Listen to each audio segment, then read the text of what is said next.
Good evening, fans. Welcome to Mac Aldridge Field. It is senior night and homecoming night here at Durfee High School. And we're going to start it off with the senior night ceremony a little earlier here with the live stream and the broadcast. 6:40 start, but kickoff will be at 7 o'clock. Evan Massard with you, BJ McDonald joining me shortly. After the senior night ceremony, we will break things down and get you set for kickoff at 7 and hand it off to Billy Thran, our PA announcer this evening. Stay with us. Starting with recognitions of our senior marching band members. Harrison Vieira and his parents Michael and Amber Vieira.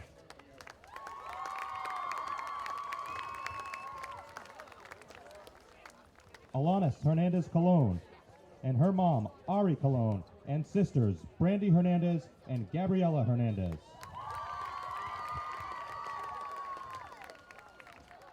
Serenity Bearden, escorted by her teacher, Mr. Eric Gomes. Kyle Turcotte and his parents, Ron and Kathy Turcotte.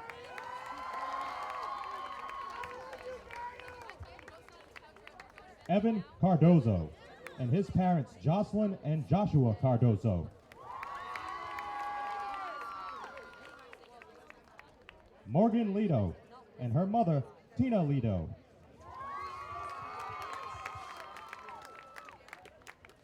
Nicolette Griffin and her father, John Griffin.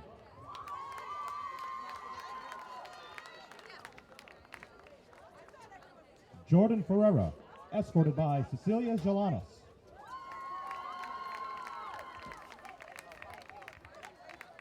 Janessa Medeiros, escorted by fellow band member, Gabby Hernandez.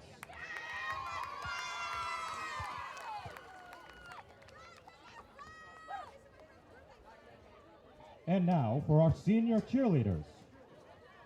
Aubrey Medeiros, accompanied by her mom, Karen Medeiros, and dad, Jeff Medeiros.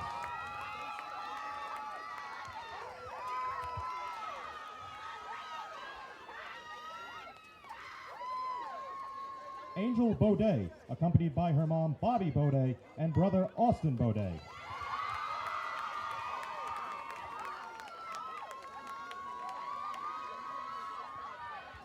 Jessica Costa, accompanied by her mom, Jessica Costa, dad, Scott Costa, and brother, Lucas Costa.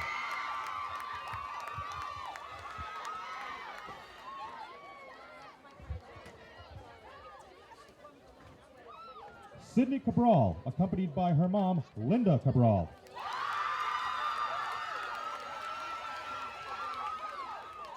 Kiara Carrero, accompanied by her mom, Sonia Amaral, and dad, Paul Carrero.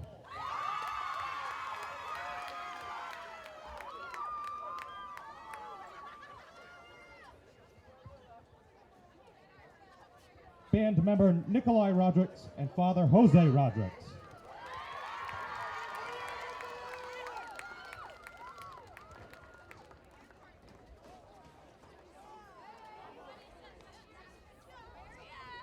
And now for our senior football players. Number 1, Javon Holly, accompanied by his mother, Kelly Hudson, and sister, Jada Holly. Number 2, Jaden Lewis, accompanied by his mother, Courtney Mayer, and father, Brandon Jones.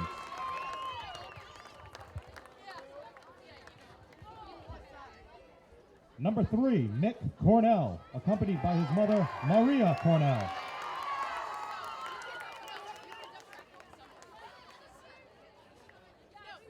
Number 5, Devon Moole, accompanied by his mother, Sydney, father, Bonsipi, and brother, Stefan.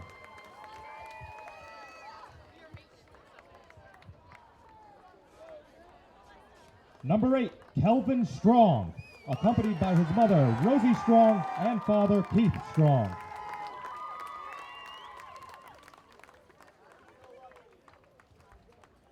Number 13, Tyler Medeiros, accompanied by his mother, Chantel Harding, and father, Ryan.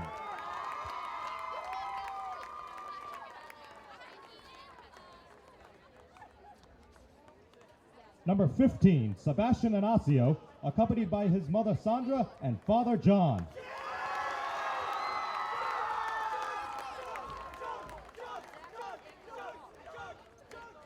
Number 16, Brian Hayden, accompanied by his mother, Deborah Hayden.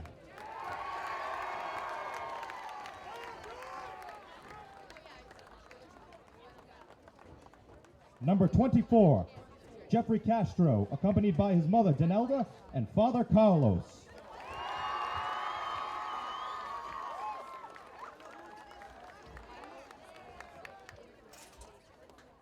Number 53, Jace McElroy, accompanied by his father, Jonathan McElroy.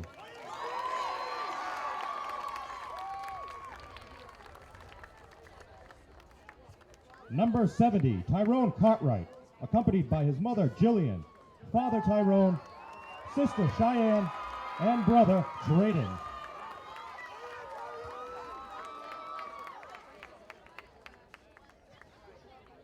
Number 76, Benjamin Holliday, accompanied by his mother, Sydney.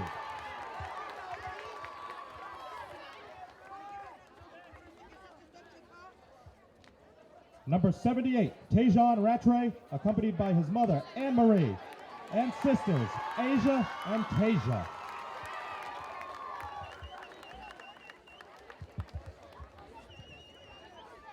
And number 4, Isaiah Thomas, accompanied by his mother, Jeanette, father, Chris, sister, Nevaeh, and girlfriend, Annalise.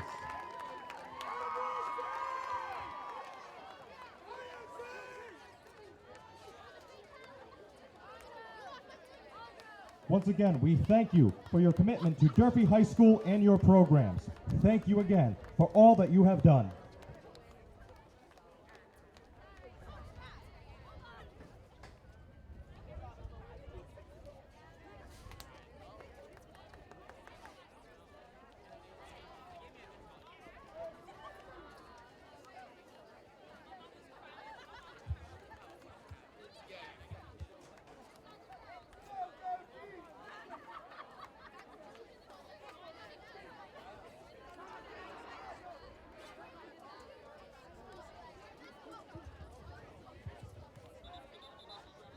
We are pleased to welcome you to Durfee High School. Good sportsmanship is one of the primary goals of interscholastic athletic programs. Our student athletes recognize that judgment calls are made in good faith and that they must abide by the decisions of the officials. Evan Massoud and BJ McDonald with you. Nice senior night ceremony. B, you were part of that. We hope always that a you will special enjoy the time, game, right? and that you will support all the participants in a positive, sportsmanlike manner. I would imagine. So it all comes Tonight's together officials here, are enrolled by throw the records MIAA. out, try Their to build experience and something integrity for, qualify them to Thanksgiving morning. administer the rules of the game. An attitude Yeah, of good absolutely. And, you know, sportsmanship this is a- to be upheld by all this is a night spectators, that players, and both coaches, teams want no this matter win what their badly personal because feelings or loyalties we may both be in only this have contest. one win on the season. Needham coming in with the 1-8 record. Durfee at 1-7. Kind of slipped my mind there. I had to pull up the slate for a minute. 1-1. And Each team, one win. That's it, right? Go off of that. Forget the losses and just go out and play a solid game tonight.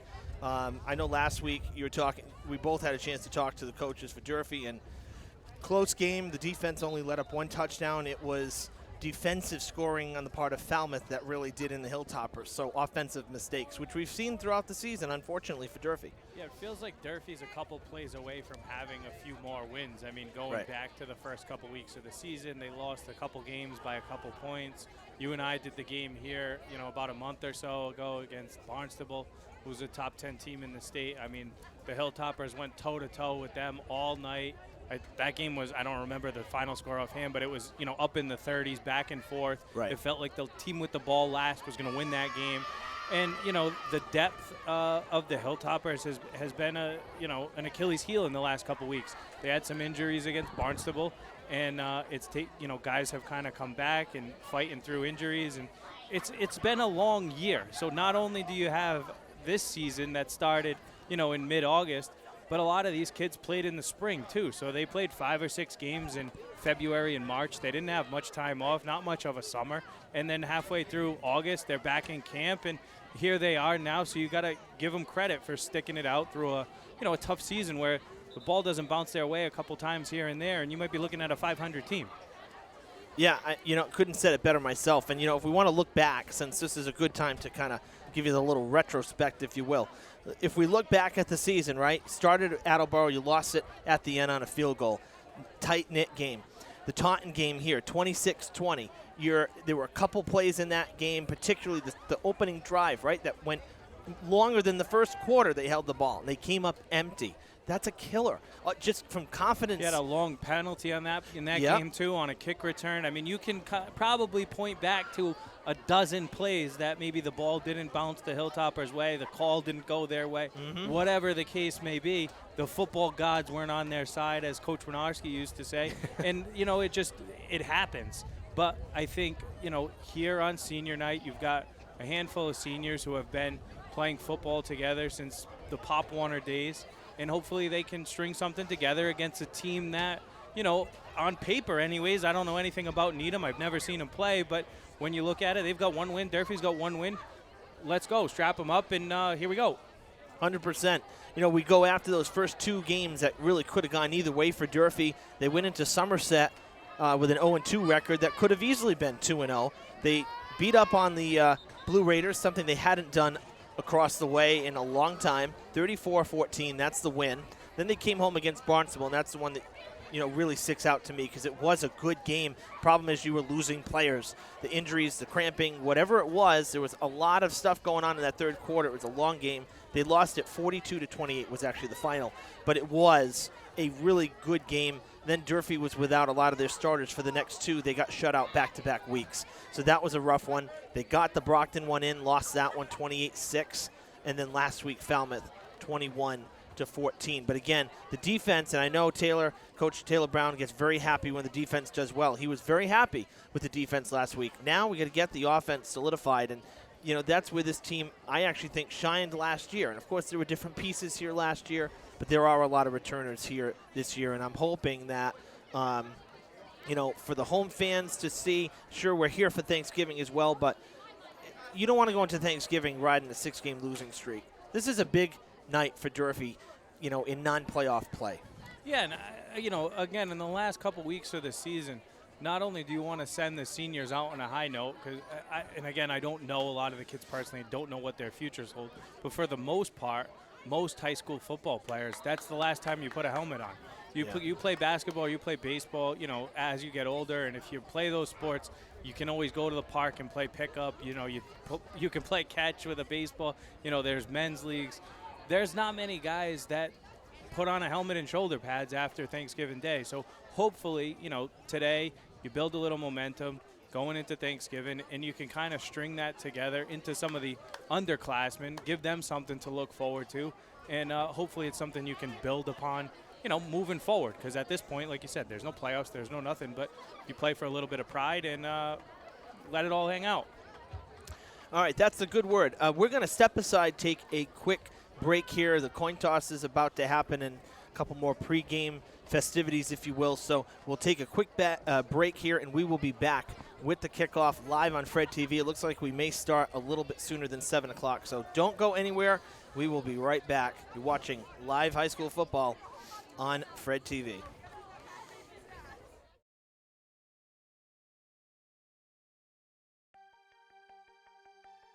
The telescope was built in around 1897, and the mechanical parts were made by the Warner and Swayze Company in Cleveland, Ohio, and the optical parts were made by Elvin Clark and Sons, famous firm in Cambridgeport, Massachusetts. This telescope excels at showing like the rings of Saturn, the craters on the moon, Jupiter, the cloud belts on Jupiter, the moons of Jupiter. There are many things. It can detect objects really from many billions of light years away from us. The Andromeda Galaxy, which is one of the closest big galaxies like our Milky Way, you can see that looking through this telescope, even from here in Fall River, even though it takes the light from the Andromeda Galaxy about 2.4 million years to get here. The telescope actually moves to track the object as the Earth spins under us. It's like seeing sunset, you know, it's because the Earth's turning.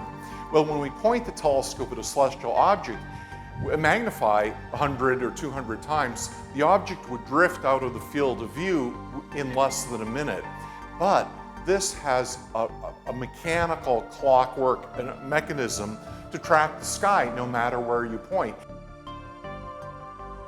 I hope that some students, just by looking at it, are inspired to learn more about it and about telescopes and about astronomy. I hope students see it and want dearly to look through it. I hope students passing by outside look up at the dome and wonder what's up there. And I remember being a little kid coming up to go to the dentist and driving by the old school on Rock Street. That's where the telescope was still located. But I'd look up at that dome and I knew it was an observatory dome and I was interested in science. I thought, wow, I wish I could get up there someday and use whatever's up in that dome. What's it like? I never dreamt that the day would come I'd have a chance to be involved with it like I am now. I'm very grateful for the experience. It's a wonderful symbol of Fall River's significant past as an industrial powerhouse. Telescopes like this were expensive. They were status symbols, and this still is. This, among telescope specialists, like me, this is a famous telescope. If you want to compare this to an antique car, we're talking Rolls-Royce here.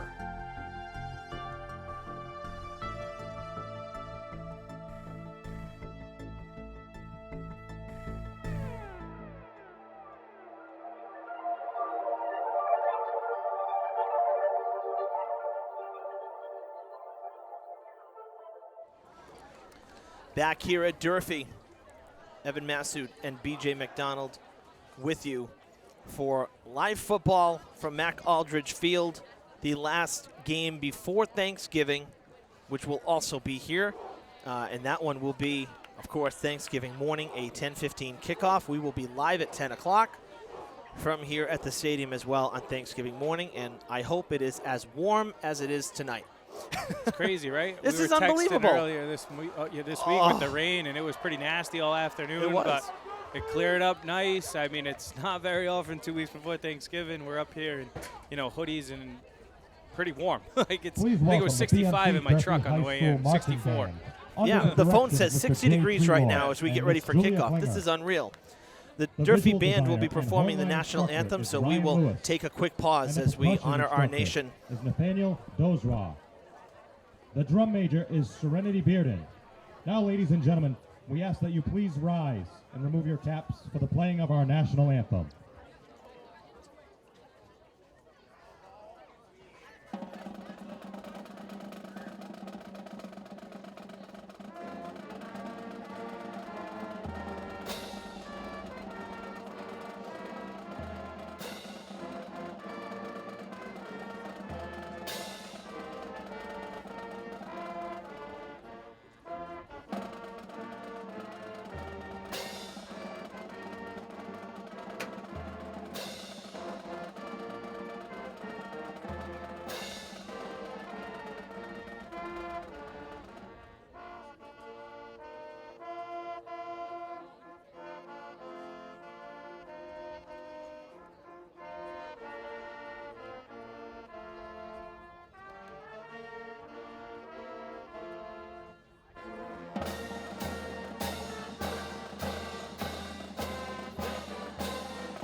Great job by the Durfee Marching Band as usual, as we are just about ready for game time here. I had a chance to walk the field a little bit, and we know the field is not in great condition, and the torrential rain that we were talking about certainly didn't help things be. Despite this being artificial, too much rain, no matter what the surface, is never a good thing.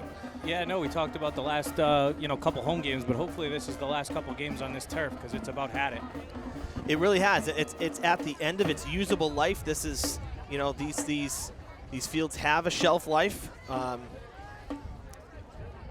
And we're there. And we're there. You're right. We're there. Actually, we were there a couple years ago, quite frankly, in terms of, the level of the quality of it. But legitimately now we're getting to the end of the usable life of this field. And we did do a promo to show the proposal, the renderings and whatnot. Well, hopefully everybody jumps on board and supports that the same way they supported the school. Yeah. Because you've got a beautiful $260 million school, whatever it is, and we've got to match it now with the fields and the athletic facilities. Short kick taken by Lewis as he cuts back toward the pocket in the middle of the field and is tackled shy of the 35-yard line. We are underway here at Durfee High School.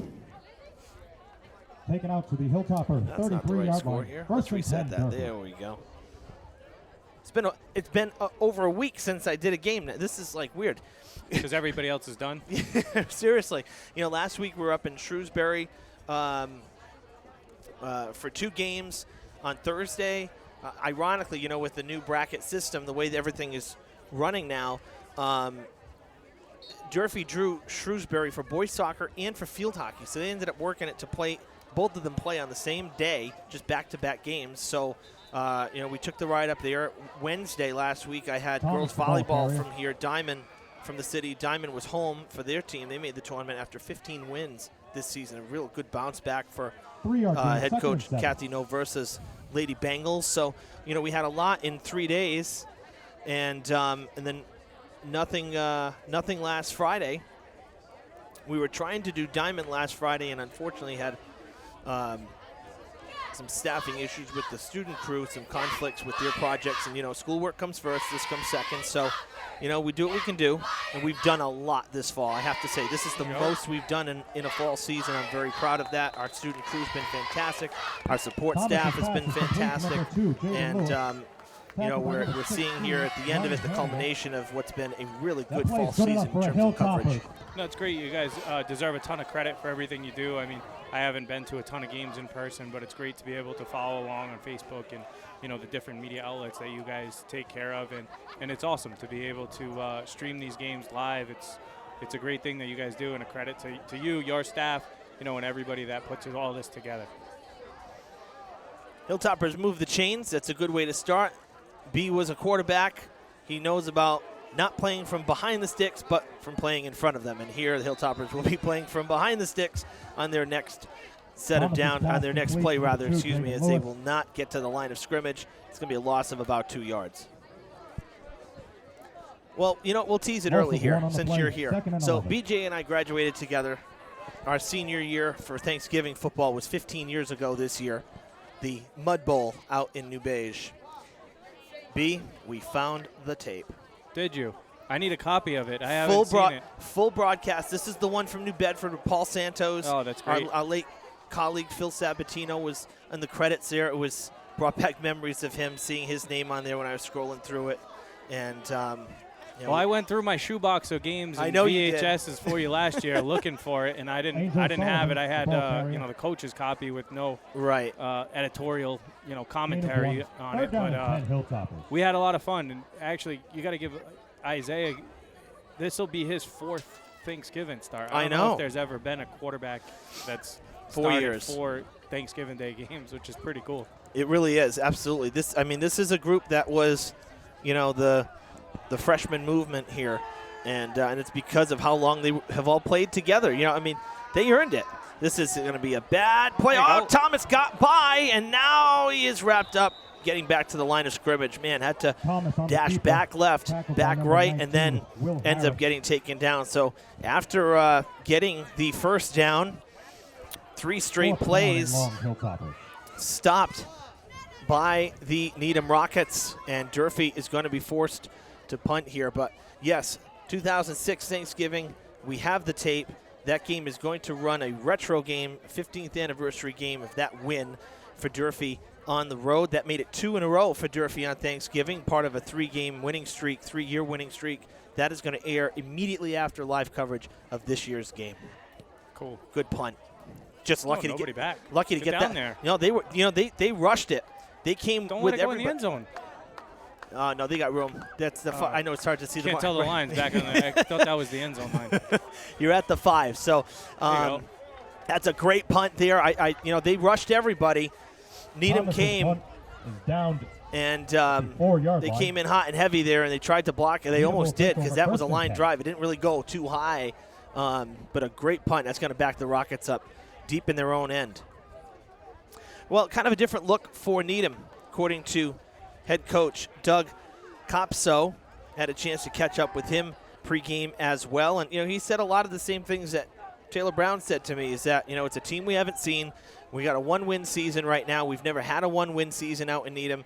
So he says, honestly, it could go either way. He says, hopefully it goes in our favor. He says, we do run the ball a lot. And they also have 2 QBs. You're going to see Jay Constantine, number 5, and Ben Chapman, number 7, kind of platooning at QB. This is pick it off. Yeah, this is Constantine down the field. Good coverage, maybe a little contact, but they were both going for the ball. That's what you want to do as secondary defender. Well, Needham coming right out, right? Nothing to lose, 1 win. Who cares? We're in our own end zone. Let's sling it 40 yards down the field on the first play. So great arm, too, by the way, from Constantine. That's exactly what we're expecting here. So that's Constantine. What's he? You don't have height and weight on here, but no, they don't. Pretty big kid. Yeah, he is, and he's back out there again. So number 5 is Constantine. Number 7 is Chapman, who will do more of the option plays, calling his own number type thing. But when Constantine is out there, look for them to throw the ball.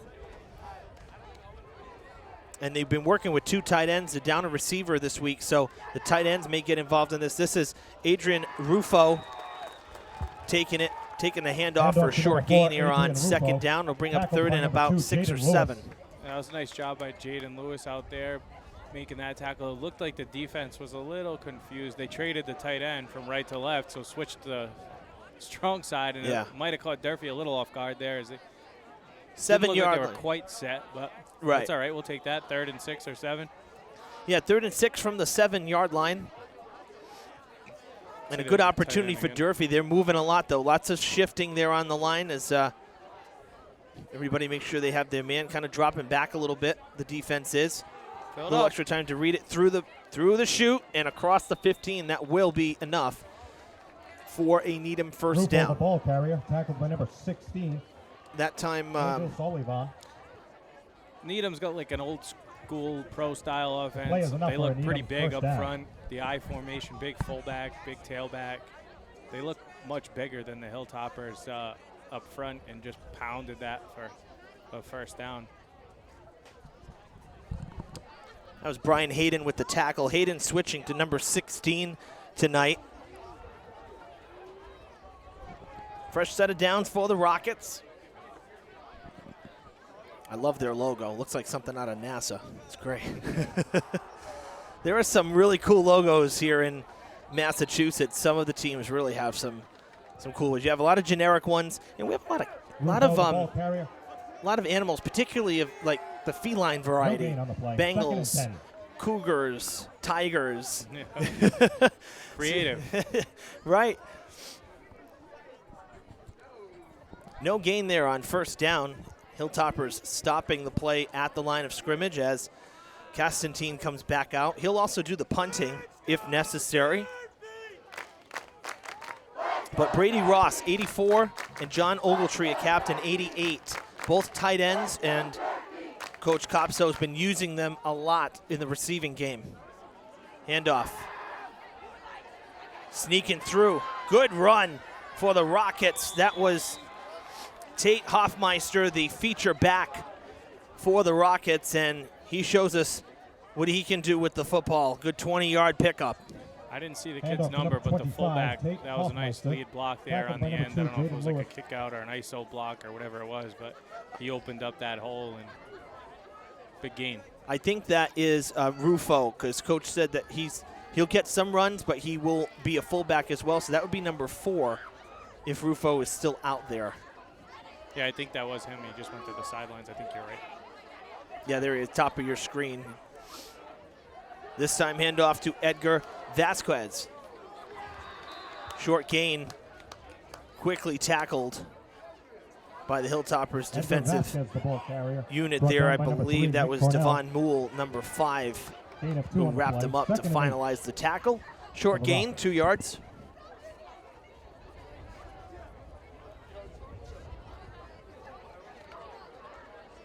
Been a busy couple weeks here in the city. Elections, we had the parade yesterday. Football tonight, we'll be getting ready now. The next thing we'll be ready for is Thanksgiving. And then the weekend after that, we've got the Children's Christmas Parade, which will be live, of course, on December 4th. So, you know, when you have an election year, November goes by very fast.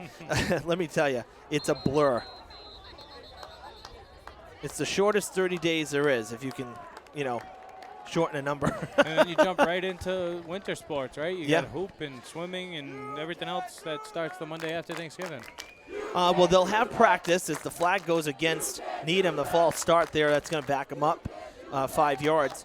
So tryouts and whatnot will start right after Thanksgiving, but they won't start playing probably till, I think, week 2 of December. Yeah, it's usually about 2 full weeks of practice, and then that Yeah. third week's probably the first game.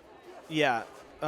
Yes, because we got 3 full weeks of school in December. Christmas Eve is a Friday, so we're out on the 23rd, a Thursday. Dropping back, Castantine to the sideline, and that is one of the tight ends. Big tight end, that is, Brady Ross. The Stanton's pass is complete to number 84. He catches it, gets Brady to the Ross. line to gain by a Tackled by yard, number got an 16, extra yard Brian out of it, Hayden. and right at midfield. The play is good The enough for a Rockets Needham move the first chain, down. so Dangerous First throw and 10 towards from the the 50-yard sideline, line. isn't I know. it? Oy, oy, oy. I know, you had 2 Hilltoppers there, but that's where, you know, and we saw it for years with the Patriots and the, you know, with Gronkowski. Size plays a Little timing. big size and timing. You know, if you can get open, the tight ends can really have a day. Hoffmeister up the chute there for about 4. Hoffman But for the yeah, ball so we're carrier. talking winter Hit by sports here. I number have 5, the Devon schedule. Moore. I guess I didn't plug it in here yet, but Gain of 5 on the play. we do have a girls hoops game, boys hoops game, and of course we'll have Prenda Cup hockey. So here at Durfee, at least we will get one of each team sport that happens in December before. Who's in the Prenda Cup? So the Prenda Cup are the Driscoll residents. So Somerset, Berkeley, Apponequet, Durfee, and Diamond. So they'll play on Wednesday. They'll draw for who plays who. They'll play Wednesday, 2 different games, 2 matchups, and then the winner will play, the 2 winners of the semi essentially will play on Saturday, and then there'll be a losers game as well. The other 2 Move teams all the ball basically carrier. the other 2 teams will play each other as well. There's Flag a down on the play. near the line of scrimmage. Needham backing up a little bit. All kinds of flags, right? A couple flags. Yeah, there's 2 down. One from up top, and then the official down here threw one from the near side. Yeah, I didn't see the one up top, but oh, there it is. Yeah, he's picking up. Say holding on the Rocket. holding on the Rockets. So that's a spot foul. We'll take that. Yep. So we'll see where they start. Looks like it's right at the line of scrimmage. So what was going to be 2nd and 6 will now be 2nd and 16. That puts Needham back on their end of the field, north of the 50. So these are the mistakes, right? We talk about mistakes, even penalties. Now, if you're the defense, you can take advantage You got to of capitalize, this. absolutely. Yeah. You got to hold them here. You get 2 chances to stop them. No big plays. They're set up to pass, even with 2 in the backfield here. Option. Yeah, he's keeping it. Oh, And he's good not tackle. going far. Taken down at the line of scrimmage. Another flag.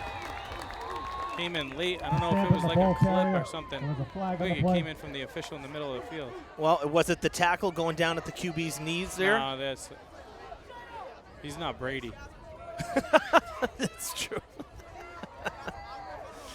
Oh, man. The NFL is crazy like that. You can only hit the quarterback, Right, I know. but I don't know what they called here. Another block in the back. Blocked in the Oh, back. against Needham. On the Hey, it Rocket. wasn't against us. But- How many times have we Yeah. seen the blocks in the back against the Hilltoppers? Well, they declined it, so now you get Right. 3rd and 16 because The they penalty was lost a couple declined. yards 3rd there. down So, and 16. all right. Actually, it ended up being no gain. But still, you're right. Why? Why give them an extra down, right? Yeah, don't do it. Yeah, and now that's it. 3rd and 16. You got to make the stop. They can't go for it on 4th down from here. So you got to stop them north of the 50 here. Don't let them get towards the 40 and have like a 4th and 1 situation. Dropping back to pass. There you go, get him. Pressure coming from behind, from in front. Oh, Gets the pass off, and it is reeled in. Ryan Hannigan, one of 6 senior captains, sliding to make the catch on the wet turf. That's a great pass under pressure and a really good catch.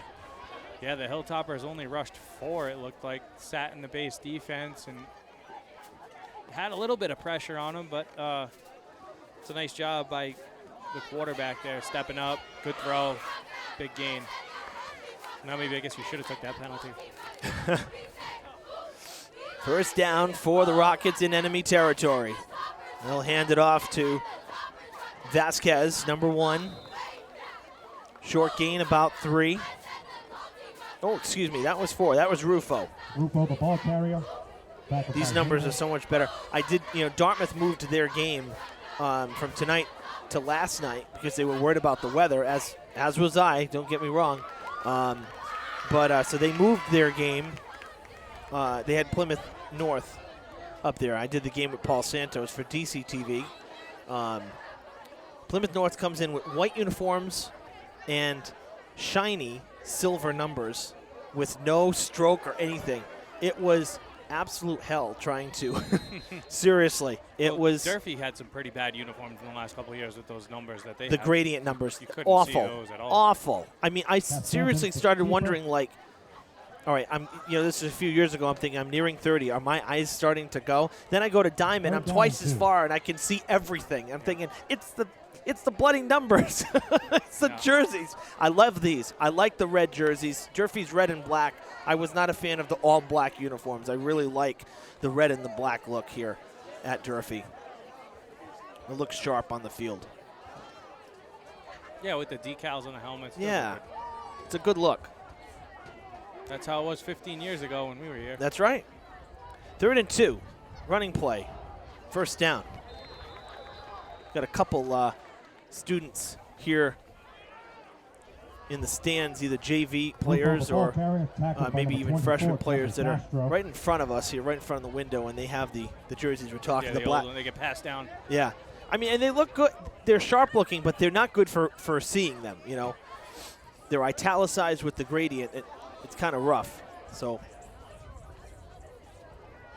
it looks like they're marking him down. They're going to do a measurement here. I thought he got across. I thought he did too, but I guess the spot was. Well, the knee went down too, so the knee went down early, but I still thought he was past it. Let's see. Great shots from up top, and oh my goodness, oh wow, literally be a nose. Look at this. Come over here. Look at how close. We're talking like, the stripes on the football, from the stripe to the nose. That's how much. That little bit. Wow. First down, Needham. Great shots from upstairs, guys. Thank you. Nearing the end of the first. Lots of plays in the field of play. Lots of running plays, lots of completions. Pressure coming. Gets the pass off. And it is incomplete. They were going down the field. Lewis took a tumble there, trying to reach for it. Santon's pass intended to number 84, incomplete. An incomplete pass will stop the clock. 43 seconds left to play here in the first, a scoreless game from Mac Aldridge Field.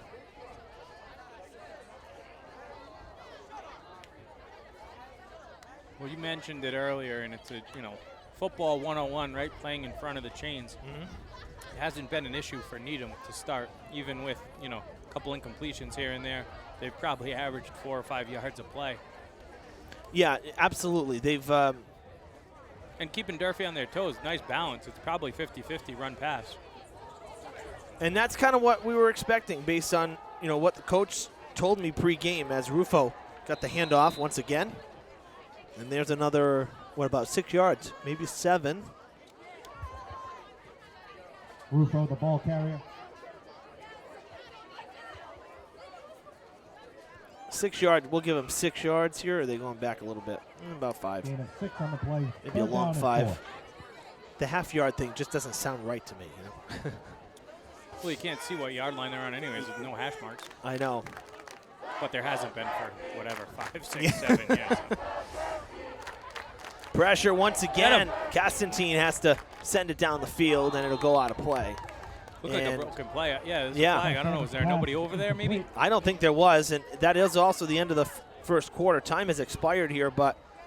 That could be a big penalty, though. If yeah. That's a grounding penalty. I don't know what else it could have been. The referee dropped it right as the kid threw it. Sure. Well, Needham head coach kind of saying okay, so we'll wait and see here. Our head official on your screen coming to the middle of the field, letting us know what is going on. Going to talk to Coach Brown.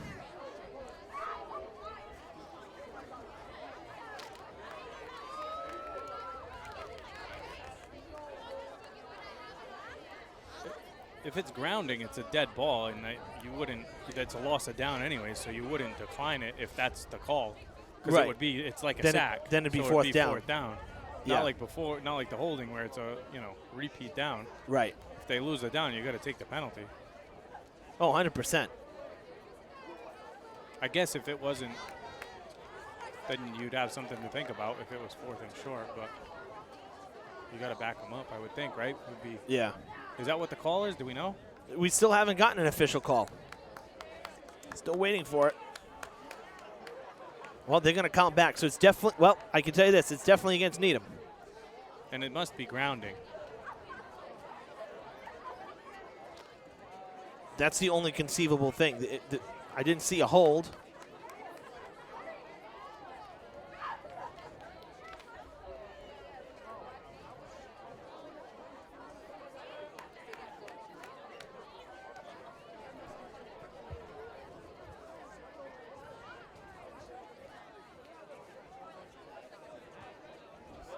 Well, the question is, will it be third down or fourth down when we come back here to start this second quarter, as we're now in the middle of the reset as well, but we still. It looks like fourth down. They got on the on the down marker, there. yeah.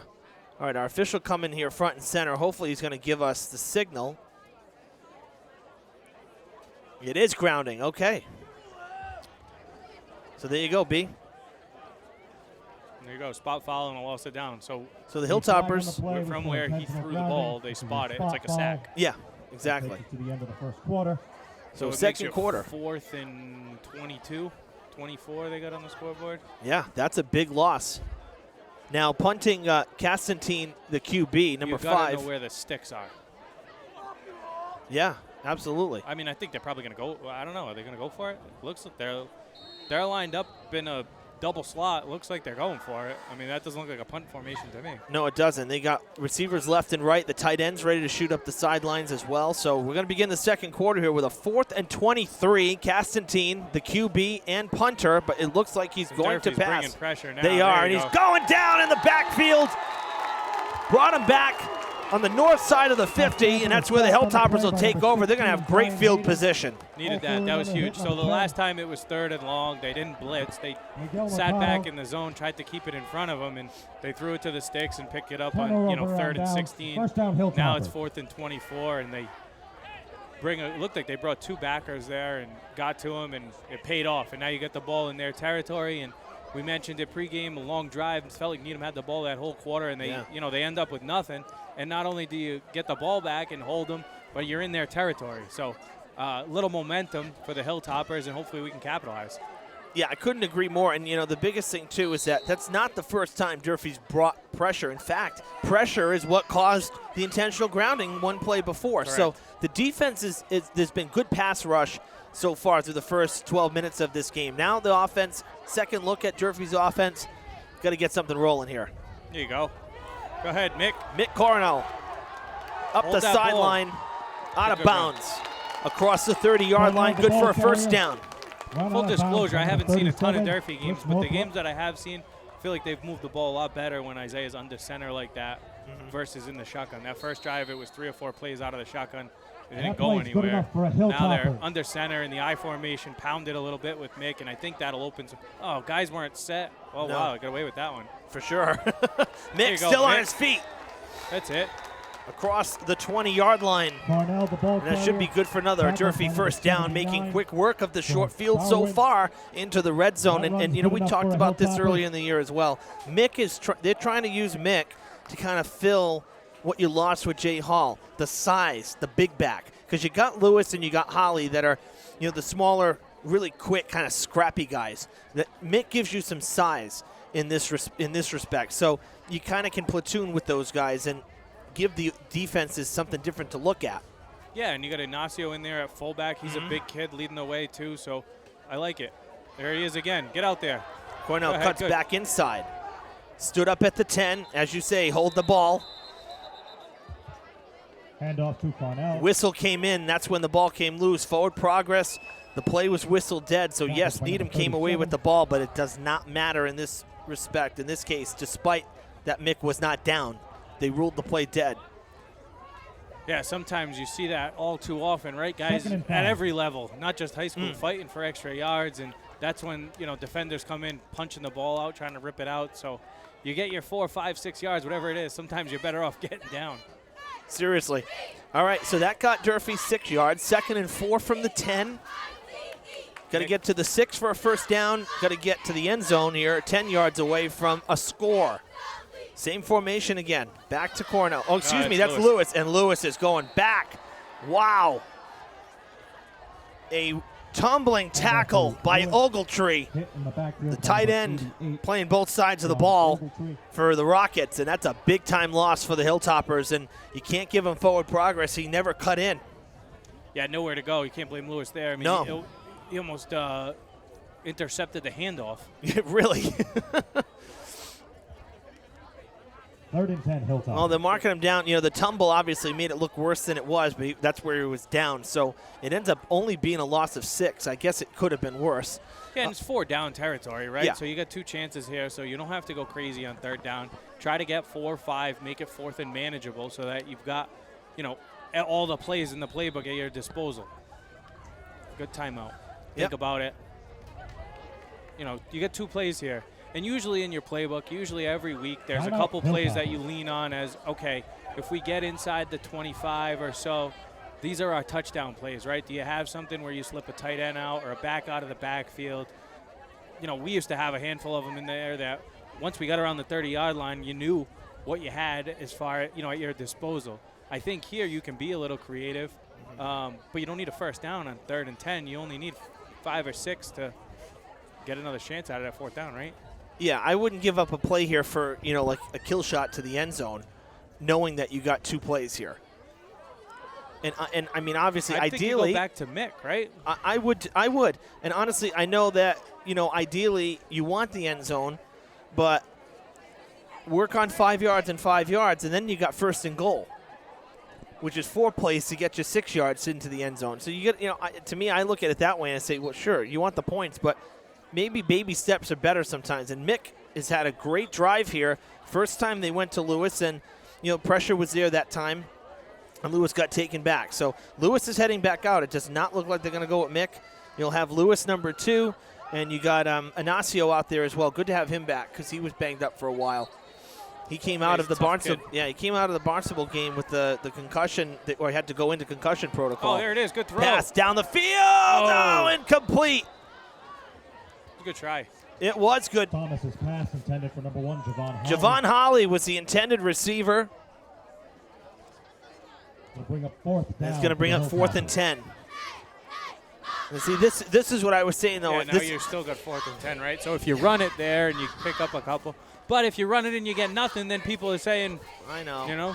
I know, it goes both ways. But I look at it and say, the deep threat doesn't always work. It's not, Durfee's not a passing team. Never really has been, right? Most of the high school teams in the area are not big-time passing teams. So now your backs are against the wall. You need 10 yards here, or you're coming up empty. You got trips to the left here on the wide side. I think Thomas is going to keep it. Yeah, he's looking to go. Now he's going to throw. Got him. Oh, it's going to be. Well, it's incomplete. It wasn't picked. But he had his man there crossing. Open. Was that? I think that was Jaden Hout, number 7. It was, yeah. Yeah. Different target. And that would have been enough for the first down. Well, he was open. He just, he stepped up, and that was kind of a tough throw. It was across his body a little bit, back, almost across the grain. But no, that's a tough one. Durfee really looked very good those first 3 plays, picking up first downs back to back to back. And unfortunately, Hilltoppers come up empty, could not do anything with it. Well, you moved the ball a little bit, couple first downs. I think you found something there with Mick coming out of the eye. You moved the ball a little bit and get another stop now. A lot of time here Easier before the said than half. done. No, of course, easier said than done as they line up with trips to the right, and it's going to be a QB keeper.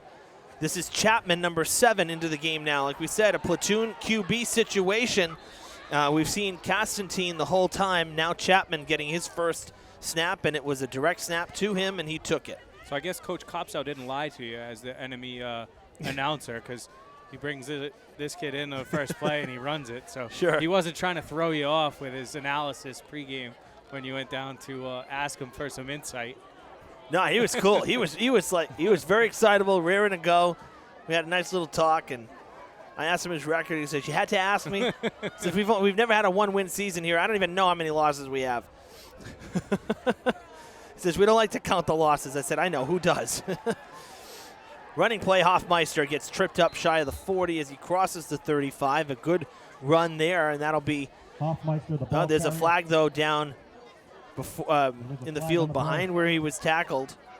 Holding on the offense, that's a spot foul. So if it's up the A field, lot of penalties against yeah, really. Needham. It happened past the line to gain, so they're going to march back from there.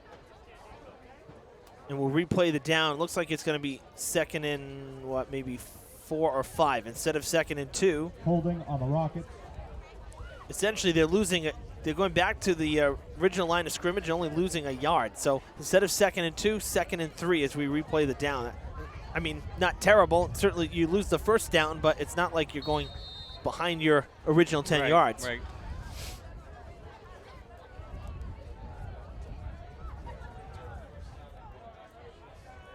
Chapman's still there. Yeah, that's a rare one where you see the hold up the field. Usually it's Must at the have been line. on a receiver. Oh, get on it. Bad snap and a fumble, and that's going to go as a major loss here. Chapman. Those are drive killers. Yep. Fumble. Got to now you- capitalize now. Yep, 3rd and long. Tackle They're by back number deep 16. in their own end. Behind the Ryan Needham. 15. Dial up the blitz again. Yeah, absolutely. Because you know what? Chapman's not throwing the ball. But that's the only thing you got to be careful of now as well, right? You don't Yeah, want well, to. did he bait you right now? All of a sudden, they slip somebody out. I don't think he's going to pass. We'll see. Scouting report from coach didn't say he would pass, but you got to be careful. But he knows you went down there wearing red and black. Actually, no, I didn't. I actually didn't. So he has no idea. Yeah, dropping back to pass. Get No, him. see, he's going to take it Get himself. him. From Fumble. behind. Fumble. Ball is loose. You got it. Hilltoppers have the ball. Fumble on the play. Oh, the pass rush has been fantastic in this first half, and the Hilltoppers get the fumble. Now you take advantage, capitalize on this, and get in the end zone. Have to. Get a little momentum, get excited. Seriously. You had a good couple plays on offense. You just had 2 really good defensive stands. This one better than the last. I mean, you just got yourself a gift here. It's 1st and 10 at the 11. Let's go. Got to score here. Mm-hmm.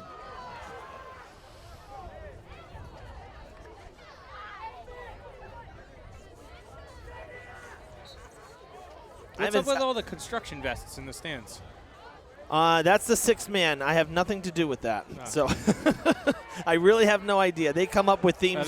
They're petitioning for a new field. There you go. Thomas with the keeper. Thomas rolling Go ahead, out. get in. Thomas to the Touchdown. corner, to the end zone. Touchdown, The Hilltoppers. ball carrier. He's in for a Hilltoppers touchdown. 6 points off the turnover. And the Hilltoppers strike first here. Great job by Isaiah following his block. Nice job on the outside, lead blocking. Walked into the end zone. They found something with him running the ball a little bit, I think, the last couple weeks. He had a couple touchdowns against Brockton. That's a nice run there. I know that Barnstable game that we keep going back to because that was the game that you and I, called on here on Fred TV. And he had a couple rushing touchdowns, a couple passing touchdowns in that game. So that's huge to capitalize there. Well, that was the last touchdown I've seen was the Barnstable game because they got shut out the next week here against BR. Jay Springer was with me for that one. And then I went to Dartmouth for that game, and they were shut out there. And I haven't seen Durfee score since Barnstable. Ignacio has been money with the extra point kicks this time, though. The announcer jinx. Yeah, I know. Yeah, well, what can I say? No good. It was a tough snap, too. The snap was a little high. It was a bad hold. I had nothing to do with it. It was a little – the whole thing was a little off. You can't give him all the blame on that. No. Snap was a little high, and the hold was a little off. Sure. But, no, he really has been, though. To his credit, we haven't had a solid kicking game for point afters in a long time. And these last 2 seasons back, in the spring, the abbreviated season, and this season in the games that he's been in, he's been very solid with the point afters, very reliable. And that's good, especially knowing that Thanksgiving is the next game. You never know what can happen on Thanksgiving. Well, you may need You it. mentioned those Thanksgiving Day games. I mean, there's a couple years ago, didn't Durfee win 8-6? Yeah, a few years back. That was those crazy. Games are always, even going back 15 years to go to our games, they were 1-point games. That, we lost a game on a 2-point conversion. Like those games, a lot of high school games come down to a couple points here and there, and they get overlooked. The 2-point conversions or the extra points, but they can be very important down the stretch. I'm going to give full credit here. We threw the poll up on the Facebook page here a couple years ago. It said, give us your predictions. And Gary Leet, my colleague who's running camera upstairs tonight, was one of our senior students, Brandon Doobie. He put Durfee's going to win 8-6. No word of a lie. and we looked at, he was one of the first ones, one of the only ones to actually comment on the page, and I said, no way. I said it on the air. I said, wow. I said, going for the defensive. I said, I don't think so. I've never been happier to be proven wrong. That was really a heck of a game. Well, and I think the New Bedford came in with, pretty prolific offense that game, and, Durfee shut them down. So they certainly did. Squib kick there on the kickoff, wanting to keep it away from Ryan Hannigan, the returner, the typical returner for the Rockets. It'll give them decent field position. They're going to be inside the 40-yard line, 42-yard line, 1st and 10 for the Rockets, as they will now be playing from behind, down 6-0 with 7 to play here in this first half. Running play, Hoffmeister off to the races across midfield, across the 45, or taken down at the 45. That's where it'll be marked. Durfee hasn't had an answer for that off-tackle run all night, but the ball Needham hasn't, really stuck with it. I think, you might see it again here. That's the only thing that's been working for them offensively, really. Yeah, I mean, here it is, same play. We're coming right at you. Castantine with the handoff. And Hoffmeister. you might see it again now. I mean, what do you got to? Another first down. Hoffmeister, tackled by number 55. Yeah, there you go. Call a timeout, make an adjustment. I mean, it looks like they're just lining up, coming right at you. Yeah. Hilltoppers with the timeout.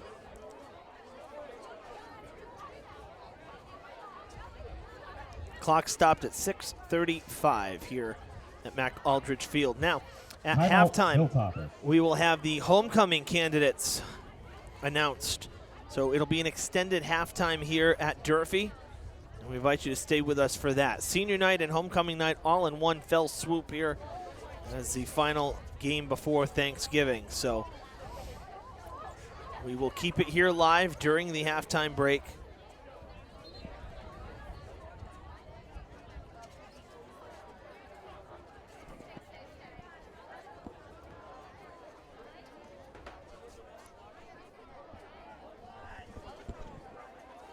Needham, 1st and 10 from about the 33.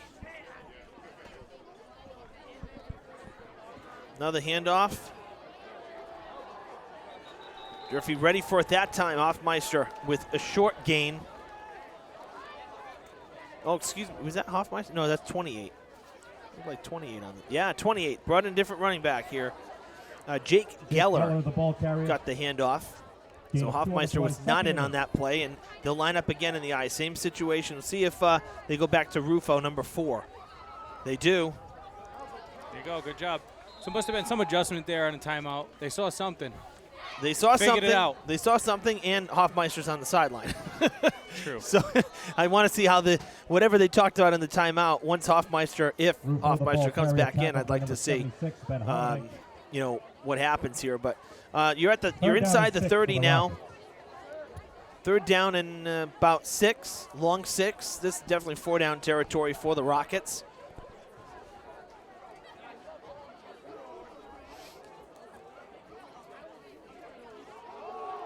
Pitch to Rufo. First down, and then some. Pumping the legs across the 15. Into the red zone. They're all tough runners. That kid, 25 there. Rufo, the ball carrier. There's enough Big, for a strong, Rockets. tough. First down. They are a running team.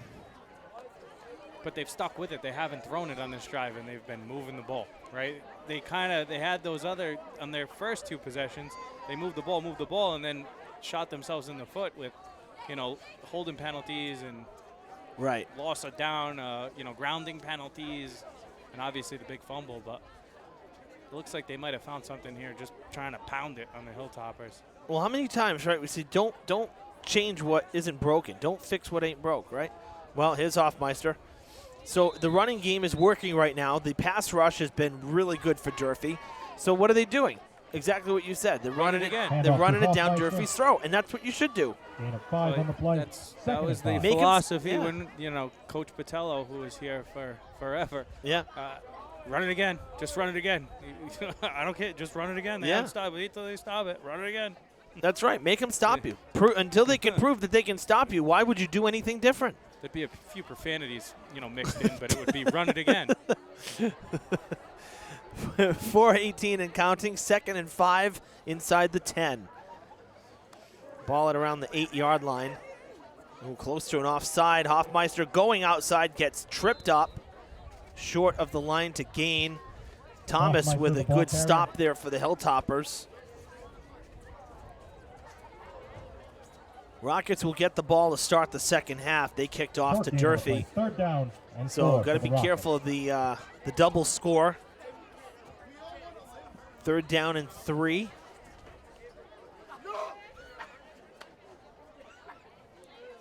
Six-yard line.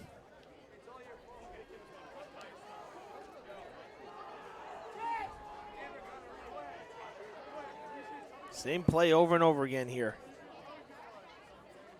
And it's working. The fullback this time. Rufo as the fullback. That's going to be enough, I think. Rufo, the ball carrier. Yep, that's enough for the first down. It's going to be 1st and goal from about the 1 or 2 yard line, I think. Rockets thought that they broke the plane, but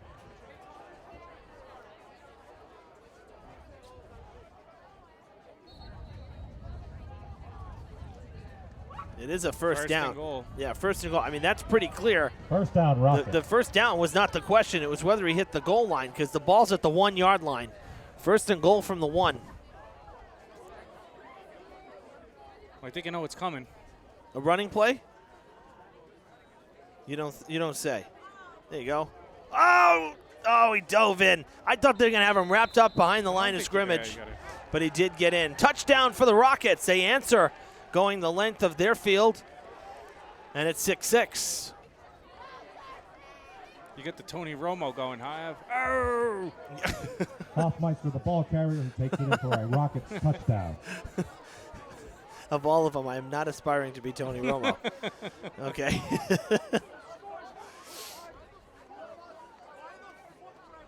All right. Extra point attempt here from Constantine. The QB will kick. The hold by Hanson Miller. Oh, broken play, and it's blocked. No, it's a dead ball. Yeah, it's a dead ball. So it'll be 6-6. 2 botched extra point kicks, 1 for either side. And this game will be tied as Durfee will be getting ready to receive the kickoff from Alex Lundquist. Well, big 2 minutes. 2 minutes and 49 seconds left in the half, but this is an important 2 minutes. Needham gets the ball to start the 3rd quarter. So, first of all, you don't want to give them the ball back before the end of the half. But second of all, it'd be nice to put something together for the Hilltoppers, knowing that coming out of the locker room to start the 3rd quarter, you got to kick off. Well, the Hilltoppers have burned 2 timeouts here in this first half, so only 1 left.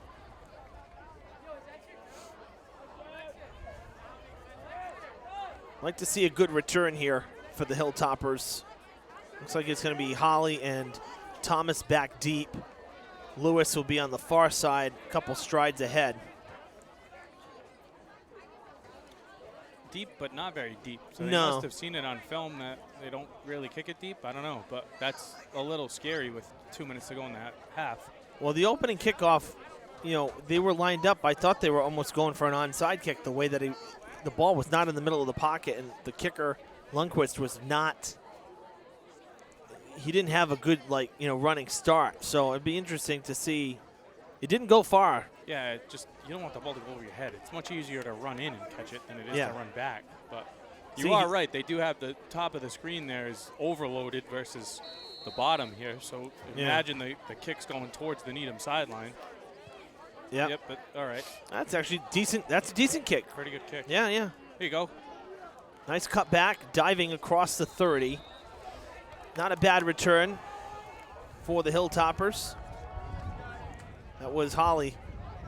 No, excuse me, Thomas. Well, I said touchdown play before, but I think here you also, you know, as a one-win team with 2 minutes to go in the half, if you've got a trick play, a halfback pass or some type of reverse or something funky that you've got, you've been working on maybe all year that you haven't used, now could be a good time to use it because we need a big play, right? Yeah, I think, you know, the biggest thing is that, you know, Thomas is prone to the pick. You know, it happens. And it's usually when he's under duress and having to roll out. And that's where it's like, you eat the play, you got to get it outside. You can't just. Both guys are one-on-one on both sides of the field. So right. There you go. Oh, there you go. Down the field, wrapped up from behind. There you go. Get on the ball, though. Holly. You You got to go quick. Yep, Holly taken down at the 45. What do I know, right? Trick plays, this, that, and the other thing. No, just line up and go. Sure. You know, and when I say, you know, Thomas is prone to the pick, I don't mean that as a dig. I'm just saying that, and it was a problem last week too. So, you know, the picks, we've seen him, and when he gets under pressure and is scrambling, kind of trying to make something happen. Yeah, right? and sometimes it's maybe you don't want to do that. You don't want to have the sack, but get it out of bounds then, or take a penalty for grounding. Don't just toss it up there. And that's what I get worried about with some of the bigger plays here when they're trying and he's waiting and pressure's coming and then it doesn't turn out well. Now in that case, this didn't turn out well either. The Hilltoppers stopped right at the line of scrimmage, so no gain. The forward progress does have them to the line. 2nd and 10 Hilltoppers. And the Hilltoppers will make a couple quick changes here. Clock is rolling. Looking at a 2nd and 10 from the 45. Now, I will say, if it gets down to 3rd down, I think then in that case, throw it up. They may even do it now just to stop the clock if it, in case of an incomplete. You're coming up on 90 seconds. Well, up top, I can't see the number, but I mean, all right. There you go. Passing play. No, it's going to tuck and roll. And he's going to get out of bounds. And actually, it's going to go for a loss of a yard. Thomas did not get back to the line of scrimmage. On the keeper. But he stopped the clock, 3rd and 10. I mean, that's a good thing. Better than, no gain on the play. 3rd down and 10, Hilltop. Get another chance at it. Minute 24 to go. I mean, I liked. They're marking him. Well, they had. I don't know what they had to this side of the field, but whoever the receiver is up top, I mean, he had press coverage and it's one-on-one. I mean, I like my chances with a lot of the athletes that Durfee has outside to make a move and go down the sideline. Yeah, don't throw into traffic if you've only got a one-on-one matchup up top. Number 8 for the Hilltoppers was there, Kelvin. Oh, strong, yeah. I mean, the kid's right up on him. He's backing up now, which is smart, 3rd and 10. But the last play, he was right up on him. Oh, screen. boy. Yep, screen pass. Go. Oh, he missed a block. Oh, Lewis juking back. Lewis forging ahead. That's a first down.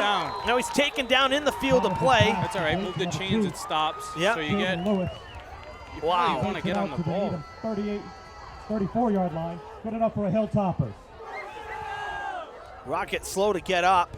Shaken up on the tackle there. That was number 38 for Needham, Brendan Morley.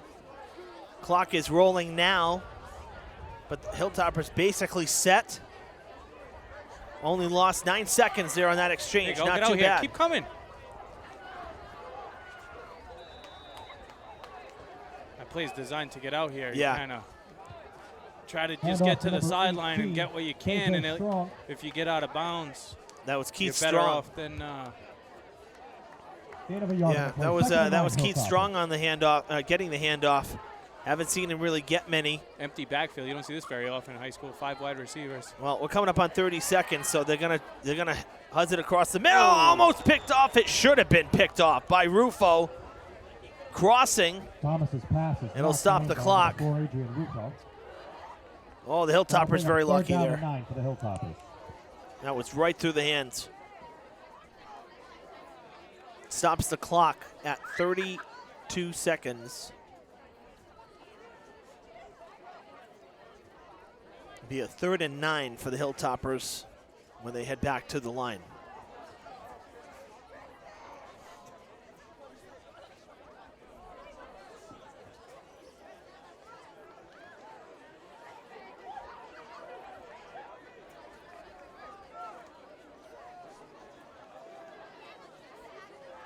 Thomas dropping back. Yeah, some extra. Oh, he stays up. Thomas is up. Looking to pass, gets through again. Flag comes in, and he's out of bounds. It stops the clock at 20, but yeah, it's got to be. There is a flag on the There is a flag, and it's going to be a hold against Durfee, is my guess. I mean, I said it before. They're throwing a lot of flags on Needham, and Yeah. I don't know. Thomas doesn't get by there if it wasn't for a Hilltoppers penalty.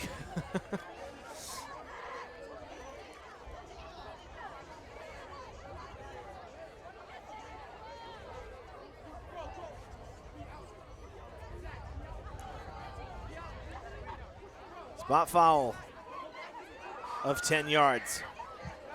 Holding on the Hilltoppers. So 3rd down and 19. Nope, excuse me. We will replay 3rd down. It's going to be 3rd down and, oh, now a flag thrown right along the sideline here. It's going to be a bench foul probably. Let's see. Oh, grow up.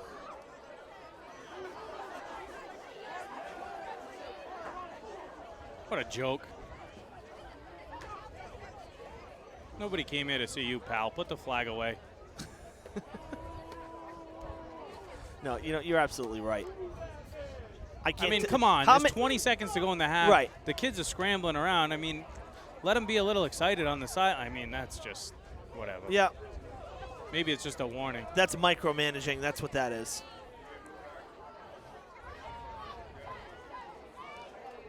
So it is a warning, but still ridiculous. Bench warning on the Hilltoppers. Well, there's no lines on the sidelines either, so you can't tell them to stay behind the line. 3rd down and looks about 21 as the hold came behind the line of scrimmage. So 10 yards back from that. 3rd down and 21 from the 45. Jeez. Thomas lets it fly incomplete. Well, they'll get one more shot at it at the very least with 14 seconds. Didn't have much time back there. No, the offensive line not there right now. Not giving Thomas enough time to really rear back. He's having to scramble, and then he's getting off balance. That's not what you want. Can't get a good read. 14 seconds, 4th and 21. Gonna punt it. From the 45. Wow, I'm surprised. That's probably a safer play. Yeah, Punt it and cover it. You don't give up a stupid pick six or a fumble or something dumb, big play. Like, I worry about a bad snap or the block punt because they were almost blocked the first time they punted it. Yeah, watch. Now the kid will run it back for a touchdown. I was going to say, the line better hold him here. All right, good punt. Go. That's a good now one. You got to get down there and cover it. And that eats up some clock, too, right? Get on the ball. Don't let it go in the end zone. Really, that's a great punt. All right, 4 seconds. Needham's going to have probably going to take a knee. Be shocked to even take a knee. You got to kind of sneak it out of there. True. They're right at the goal line. Inside the one. At the Rocket 1 yard line. Great punt. Nice job on special teams for the Hilltoppers. That shows the confidence in the defense, right? We're okay kicking off to start the second half. We can hold them. Like we don't have to play like we're our hair's on fire or we need to score there with 20 seconds to go in the half. Fine, punt it, go to halftime, tie game. Now you got, what are they, 11-minute quarters?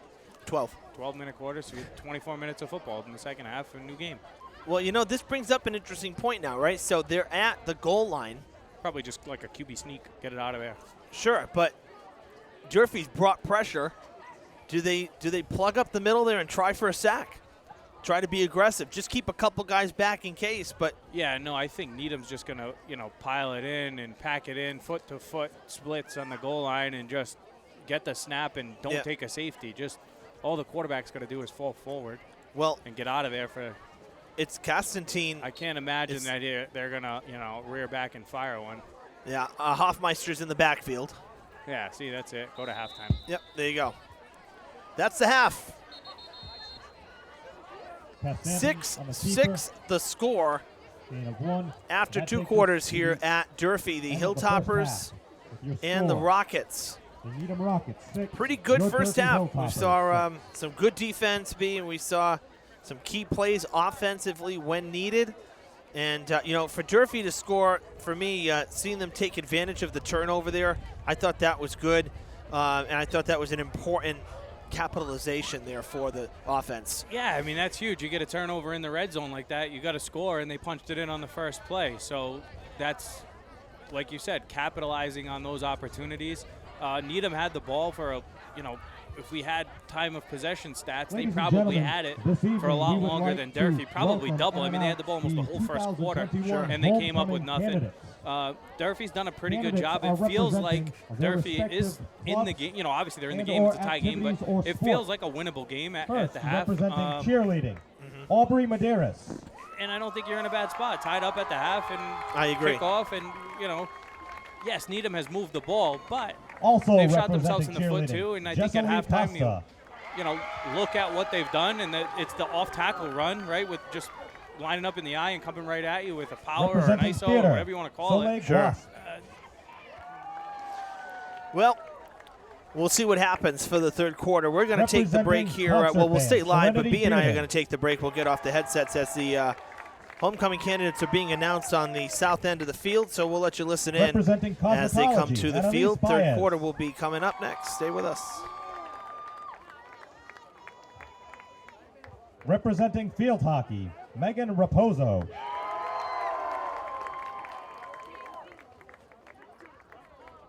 Representing the Green Team and Environmental Club, Isabella Tibertino. Representing the History Abroad Club, Emma Tibatot.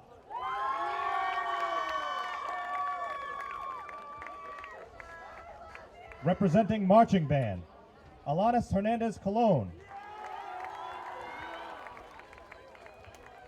Also representing Marching Band, Kyle Turcott.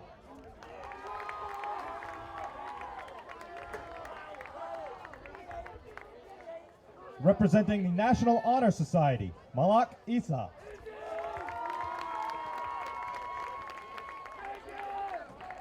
Also representing the National Honor Society, Michaela Larguina.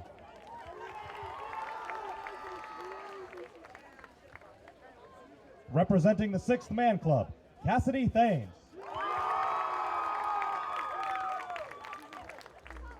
Also representing the Sixth Man Club, Adam Souza.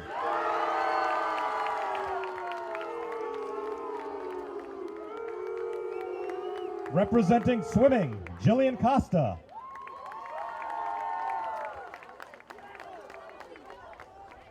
Representing the Symphony Orchestra, Rebecca Pavo.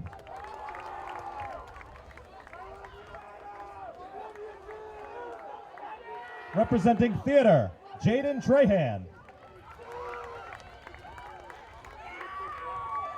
Representing technical theater, Evan Cardozo.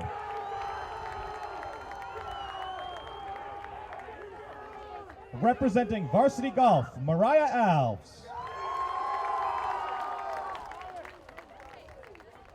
Representing varsity soccer, Abigail Long.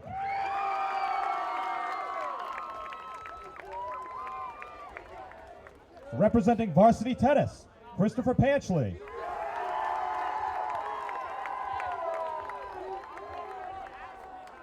Representing volleyball, Sadie Fitzgerald.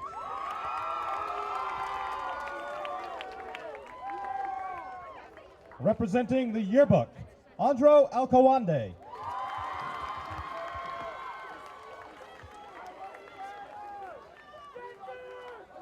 And representing Jazz Band, Jordan Ferreira.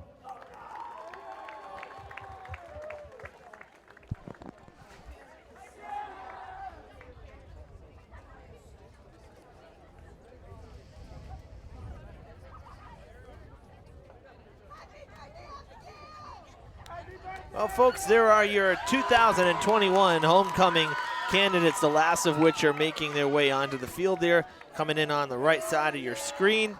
Ladies and gentlemen, your 2021 Congratulations to our homecoming candidates here, announced at halftime as they pose for one final photo here. We're going to toss it to break.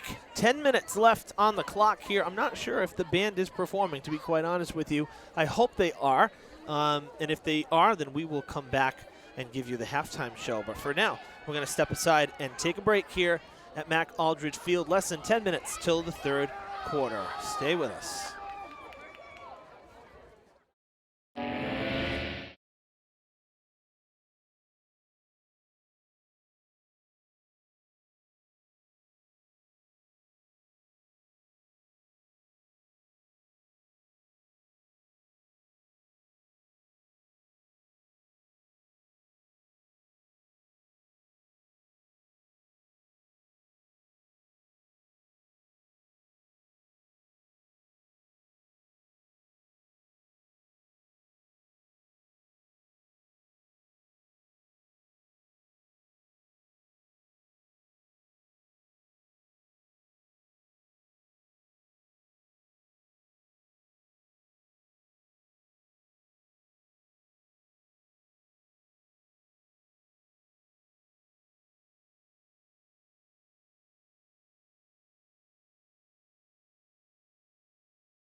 Welcome back to Mac Aldridge Field, everybody. Evan Massoud and BJ McDonald with you. 2.5 minutes left. The teams just came back out, and there's a mandatory 3-minute warm-up period once they hit the field. So Needham actually stayed out, I should say, but Durfee just came back out, and the officials making their way back out as well. So short break, but a nice ceremony here at halftime. The homecoming candidates, the kids will have a homecoming this year, which is great. I'm very happy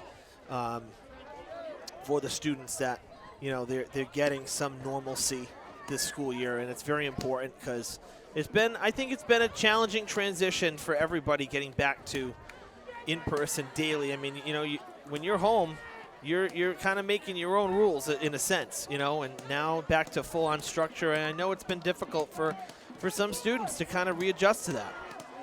So it's nice to have these other events, having full attendance for games and extracurriculars like homecoming, special nights, and whatnot. That's important. That's part of the high school experience. Absolutely. Couldn't agree more, Ev. Very important part of high school. I mean, in general, I think athletics, extracurricular, whether it's band, whether it's, you know, football, soccer, field hockey, whatever it is, I think there could be probably more of an emphasis put on it as far as the importance of it within the school department. I mean, I'm not there on a day-to-day basis, so I don't know. But, you know, a school this size, you'd hope that more and more kids take advantage of the opportunities that are afforded to them that are, you know, here, whether it's, like you said, athletics, whether it's, you know, stuff like this with, you know, the kids that you guys have filming the games and working the crew, whether it's band or theater. I mean, there's a million different things that you can take advantage of here at Durfee and Fall River, and you hope that kids do, and you hope that the school department and the, you know, school as a whole is pushing kids to do that. Yeah.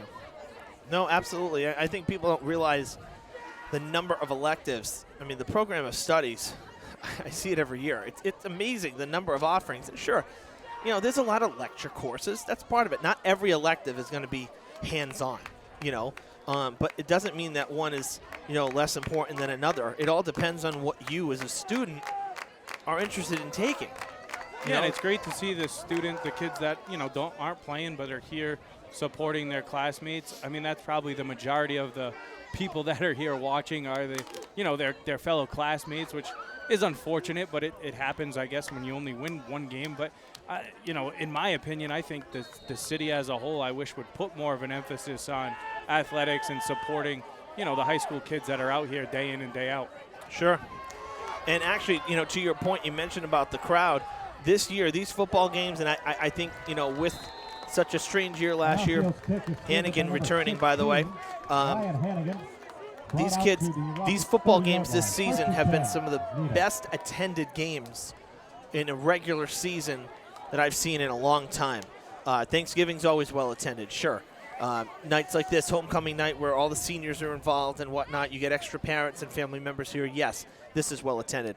But up and down the bleachers here, it doesn't look different than any other home game we've had, which is great. The crowd has been there.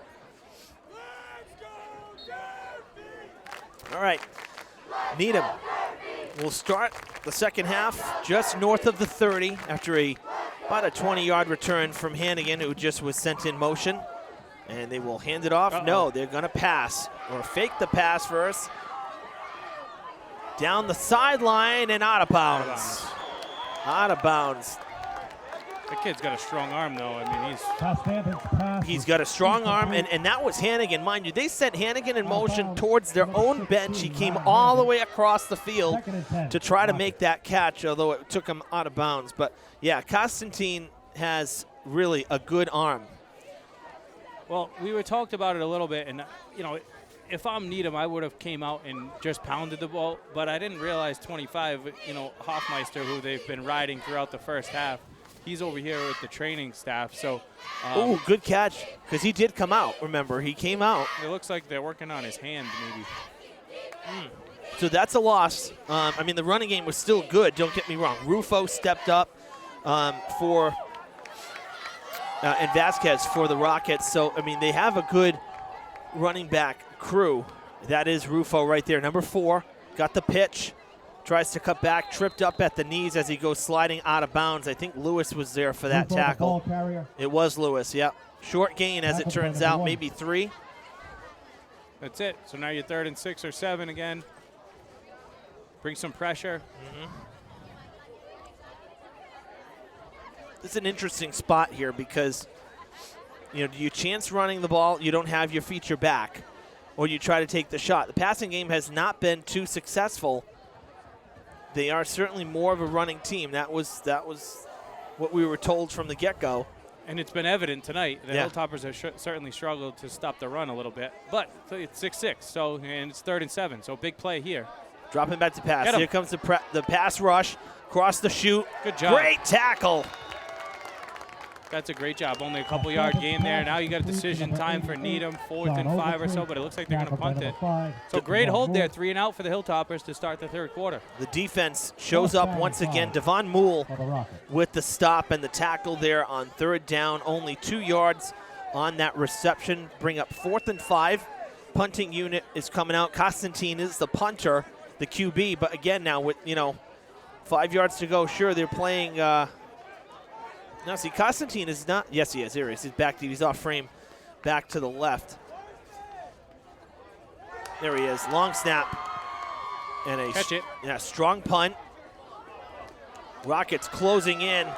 Sneaking by. Go. Cross Nobody. midfield. Look at this. Jaden Lewis. See you later. Down the field. A punt return. The Hilltoppers. There is a flag. Oh, come on. What do you expect, huh? Another block in the back, probably. There was nobody over there. Nobody. At all. Nope. Nobody for the Rockets. Nobody over there. That is bogus. Bogus. There was nobody. No. There was 4 guys that he made miss right when he caught the punt. There was nobody down there. Nobody threw a block. That was all Lewis. Constantine was the only one for the Rockets down the field. Lewis got by everybody down the back.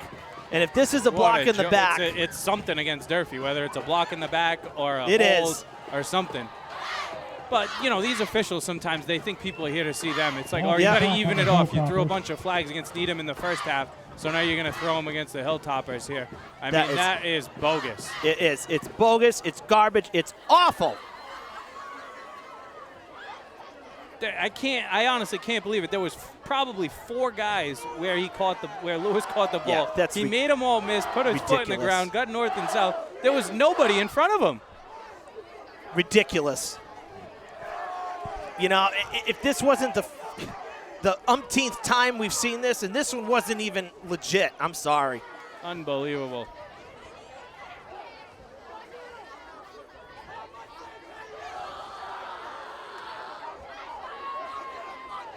So another touchdown negated.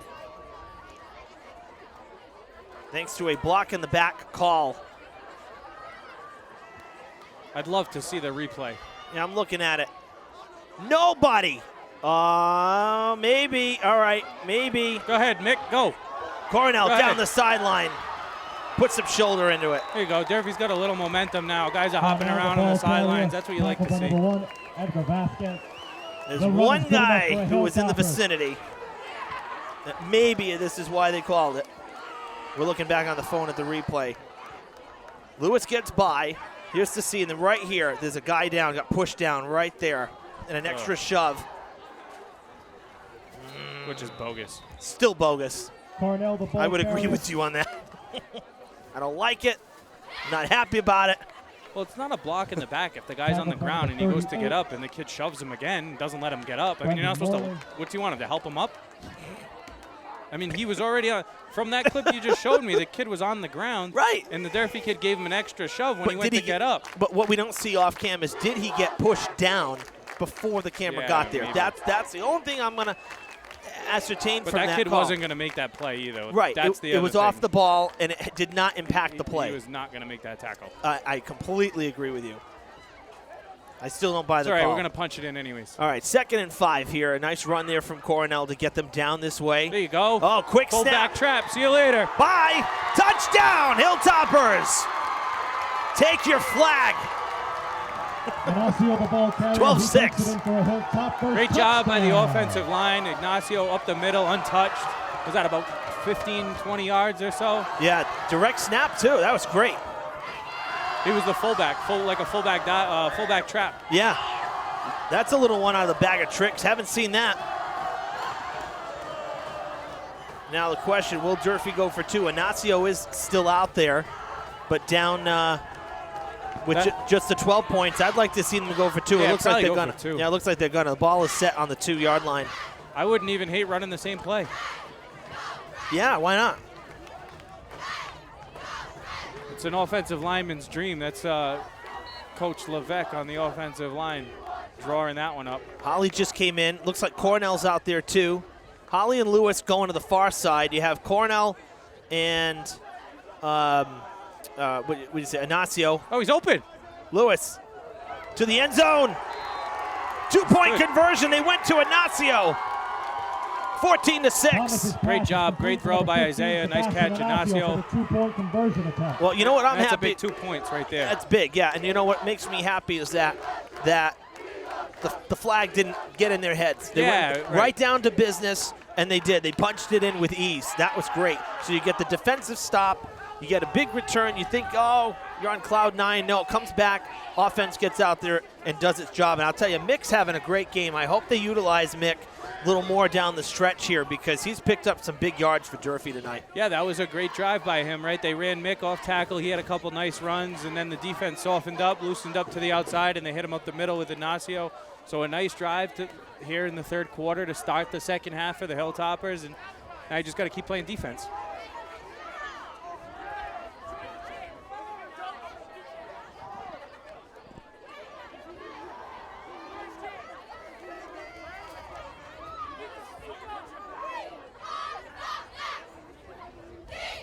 Ignacio teeing it up at the 40.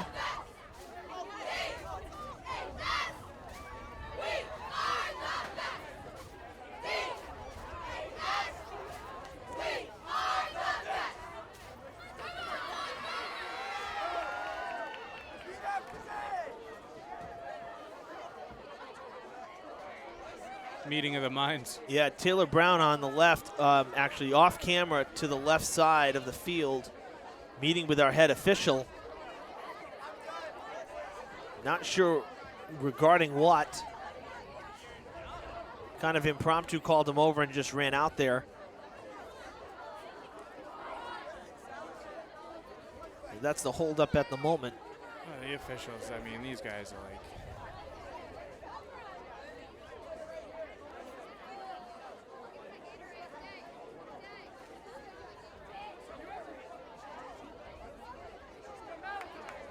Looks like we're ready to kick it off here.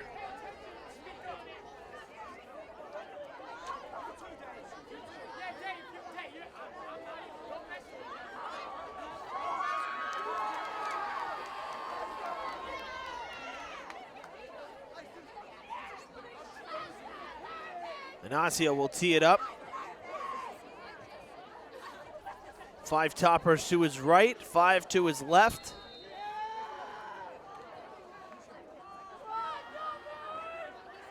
Looking to send it downfield. It's coming towards the sideline. This is going to go out of bounds. Good try. Needham had all their guys in the middle. Try the old pooch kick down the sideline. It's not the end of the world, though. I mean, I don't, in high school football, kick it out of bounds, whatever. What do they get, 35, 40?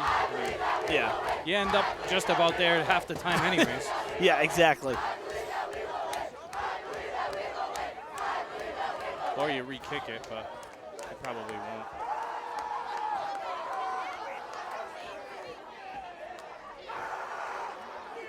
Yeah, so I mean, they get it at the 35. It's not the end of the world. Out of bounds. There you go. So the Rockets offense coming back out onto the field, led by Constantine. We haven't seen much of the other kid, Chapman. No, just that one drive. That right? one drive, exactly. That was it. Did he fumble? Yes. Yes, he's the one who fumbled. So is he in Coach Belichick's doghouse? It's possible.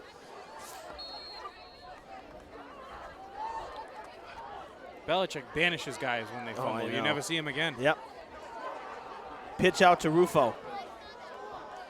Uh-oh. Far sideline, and maybe enough for a first down. Rufo, the ball carrier. Run out of bounds at the Hilltopper 50. I haven't seen Hoffmeister back either, and I don't see him Rock with the the trainer. 46-yard line. That's what I was just looking. First You and just 10. took the words right out of my mouth. Actually, is that him back in the huddle? That's what I was waiting to see once they got lined back up there. I wasn't sure if it was him or if it's 28. I think it's 28. Yeah, it is 28. Yeah, so that's Geller. Hoffmeister is not in the game, and he went down on that scoring drive. Rufo gets the handoff crossing. Oh, they had him wrapped up in the ankles. Good tackle. Who else? Jaden Lewis comes flying in. Rufo, the ball carrier. Kamikaze. By number 2, Jaden Seriously, Lewis. it's amazing. The ground that he covers defensively, 2nd and 9. Rockets. he has turned into a tremendous defender. I've been very, very impressed by his defense this season. I mean, sure, he's good offensively, but defensively, he's been fantastic, patrolling the secondary. 2nd and 10. They only got back to the line of scrimmage. No gain. Dropping back to pass. Open. Tackled. Lewis. Guess who? Number 2. Castanton's pass complete to number 84. Give him a yard. Brady on the Ross, catch and number run. 2, The defense Jaden looks Lewis. confident out there now for the Hilltoppers, too. Well, and they'll really be confident if they get a stop here on 3rd and 9. At the 47, Rockets will be trying to cross midfield.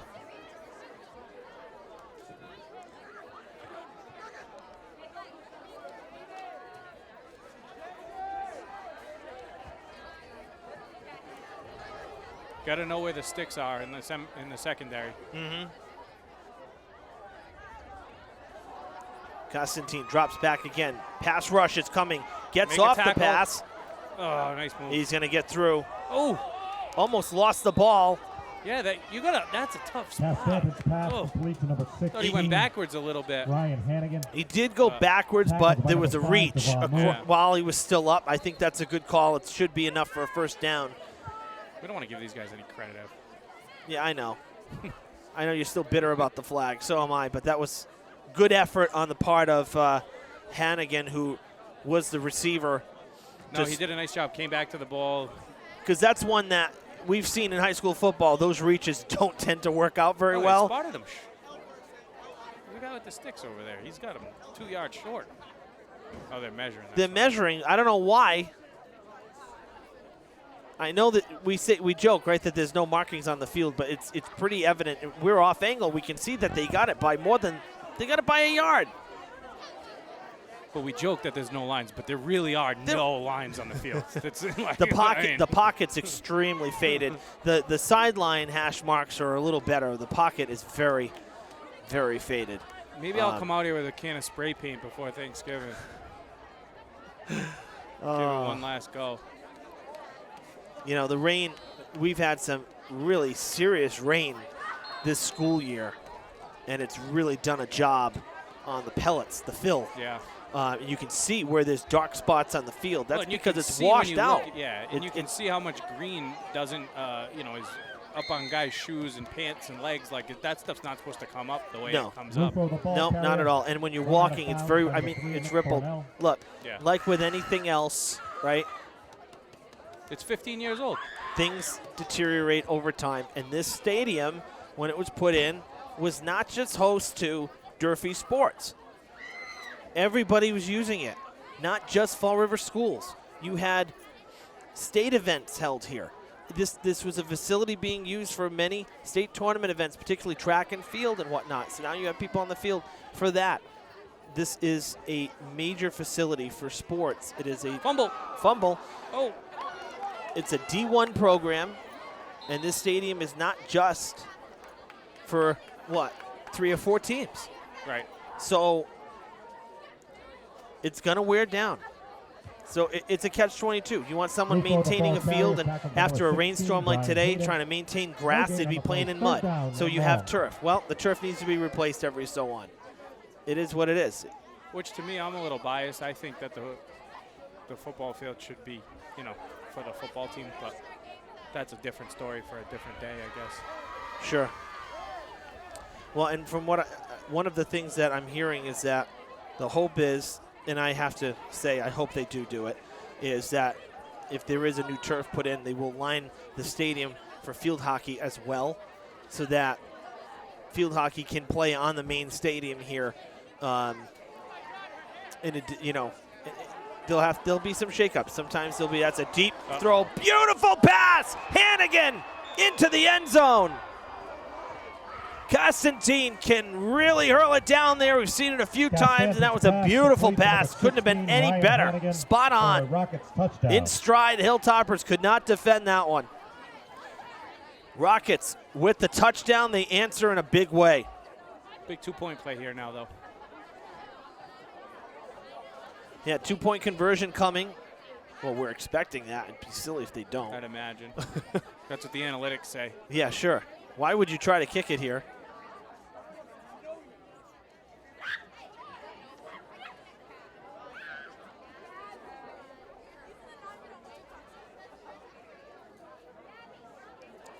That was a great throw, great catch.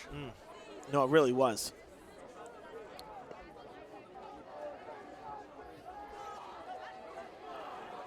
A little bit of commotion. Hannigan going out to the left side. Tight end Ross to the right side here. Now Hannigan coming toward the line. And will shoot back out. Going to the corner end zone, and it is caught. Wow. He did catch it. Holly and Lewis were on him, but he could not. They could not come up with a play. It is 14 aside here. That was the old basketball play, right? Yep. Just box him out. Hannigan's a little bigger than those guys. Throw it up to him, used his body. So Durfee and Needham back how we started. Tie game. Great high school football game. Yeah, this has been a good one. We've seen a little of everything. Got riled up a little bit over a call. That's always fun. Oh, man. But it's a good one. And I'll tell you, I really am. I'm very happy for the kids, for the fans, for the players, for us, that the rain stopped. The forecast just did not look good, and it is. It's warm. I can't believe how warm it is. We got very lucky. Yeah, because there's been some cold Friday night Oh my football gosh. games in mid-November, right? I mean, we're mid-November right now, and it's 60 degrees. It's unbelievable. Like I said, I can only hope that Thanksgiving will be the same way. Not like last year. Though, quite frankly, I don't care if it's cold as long as it's not raining. Yeah. That's the biggest thing. Oh, it wasn't last year. 2 years ago. Oh, fumble on the kickoff. Thomas is going to get taken down. Oh, a little extra there. Flags come in. It'll be against us for sure. Yo, it is. Yep. Second guy always gets caught. Thomas is being held back. I think they're going to get him because it was one of the Rockets that got pushed. To me, whatever. But it's always the second guy that gets the flag. The instigator never gets caught. Oh, of course. No, of course. Retaliation. That's just fundamentals of life.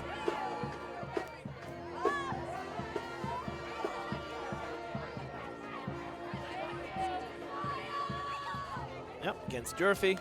They're going to call offsetting. Good. Yeah, offsetting on both. That's kind of how it should be. Well, in that situation, I would say yes. I mean, in that one, it was chippy there at the end. And so 5:03 to play in the third. It's been a very long third quarter.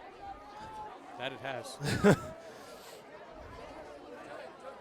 Past 8:30. This one is more than 90 minutes old, real time. It's a long halftime, too. Felt like the Super Bowl. You know, it's funny. It's funny that you say that because it's always 15 minutes. And they didn't really do more than 15 other than those couple minutes when they came back to the field, the mandatory warm-up period there. It really wasn't. Maybe it's because the band didn't play. Usually we have the band there. That absorbs a lot of the time, not just sitting around. Handoff to Cornell. Good run from Mick once again. He's really having a good senior night. Cornell, the ball carrier, tackled by number 95, Demetrius Stavos. And Needham has not been able to really stop him.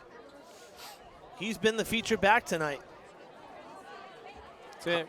You know, give him the ball. Yeah, well, he's coming off now. Holly and Lewis have come back in, so maybe they'll tandem. Although Holly's kind of been more of a receiver now down the side.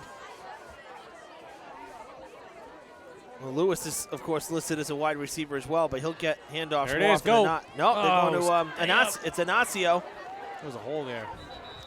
Go north and south on that one. Handoff to That was the Inacio. touchdown play right there. Same one, the Tackled by fullback number trap. 37. Looked like he had some Chris room Northup. there up the middle, but tried to bounce it out. That's a quick hitter, right? Yeah.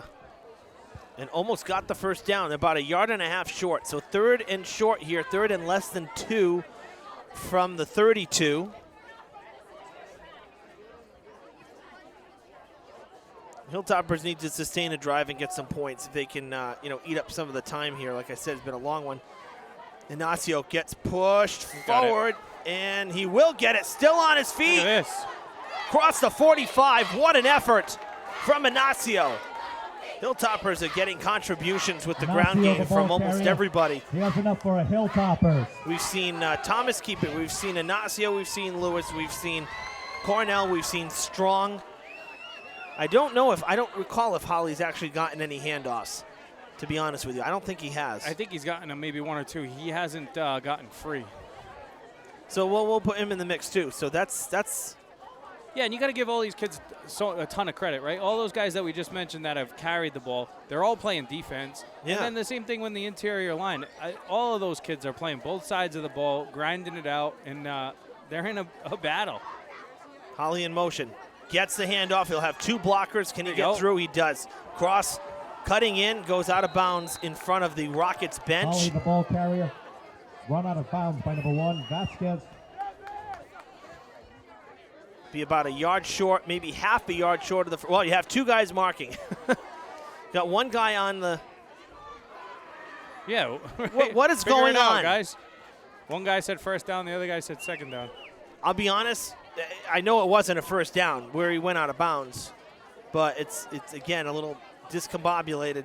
2nd and 1 from the Rockets 45. Handoff again, first down. That's Lewis. Lewis with some room. Tackled from behind. Across Lewis, the ball carrier, tackled by the number 30, 35. That run is enough for a Hilltopper. 35.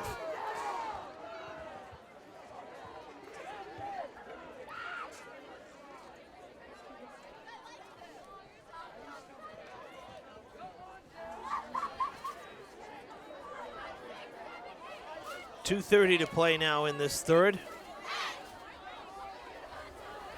Time rolling on, as is the running game for the Hilltoppers.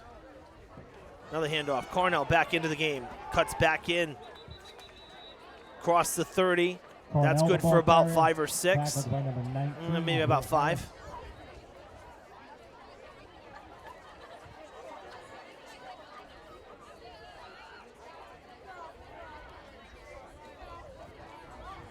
Officially a 4-yard carry, so puts him at the 29-yard line.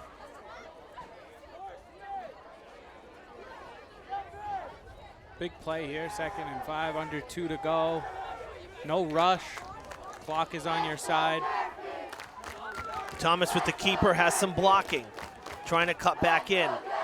Oh, gets Nothing wrapped doing up there. on the ankles. It looked like he had a cut in and then bounced back out Thomas again. on the keeper. It's a loss of yards. Loss of a yard on the play. 3rd down. 1 yard loss. And 3rd 6 and for the 7 Hilltoppers. from the 30.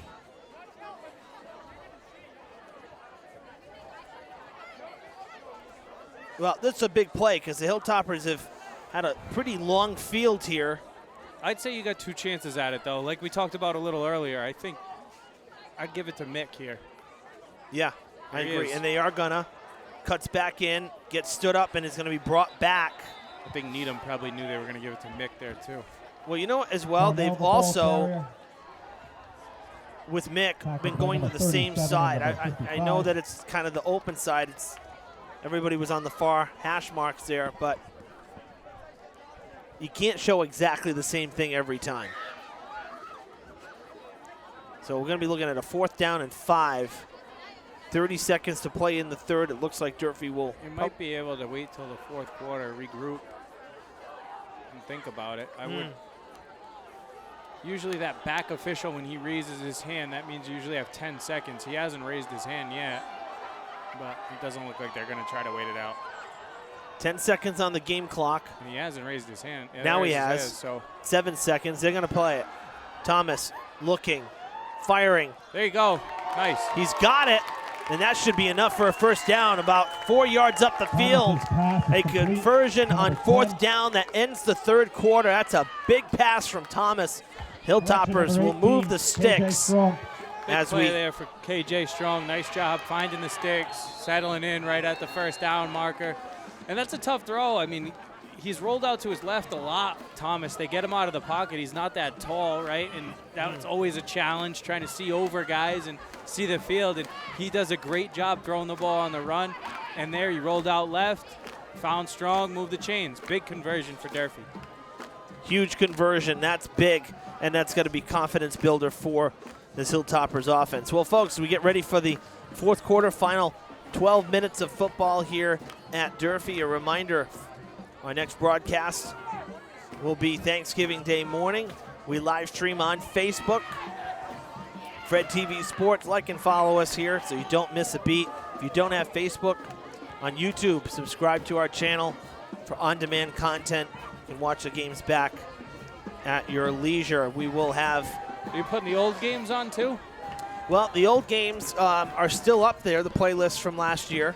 Like I said, really the only new addition is the 2006 game, your senior year, because we didn't have that tape last year. So I'm very happy that we found it. I'm happy it's a good broadcast. The tape is clean, so no issues with that. So we'll look forward. It's the New Bedford broadcast, though, right? It is. Yeah, it's like I said, Paul Santos had the call for that one. Because I think Cliff called that game for Fred TV. He did, yeah. Yeah, we don't have our copy. That one I think was lost on an old drive that I think. Maybe Cliff has it in a shoebox somewhere. He may, but this other one's already digitized. Yeah. We're going with it. Yeah. I'm just giving you a hard time.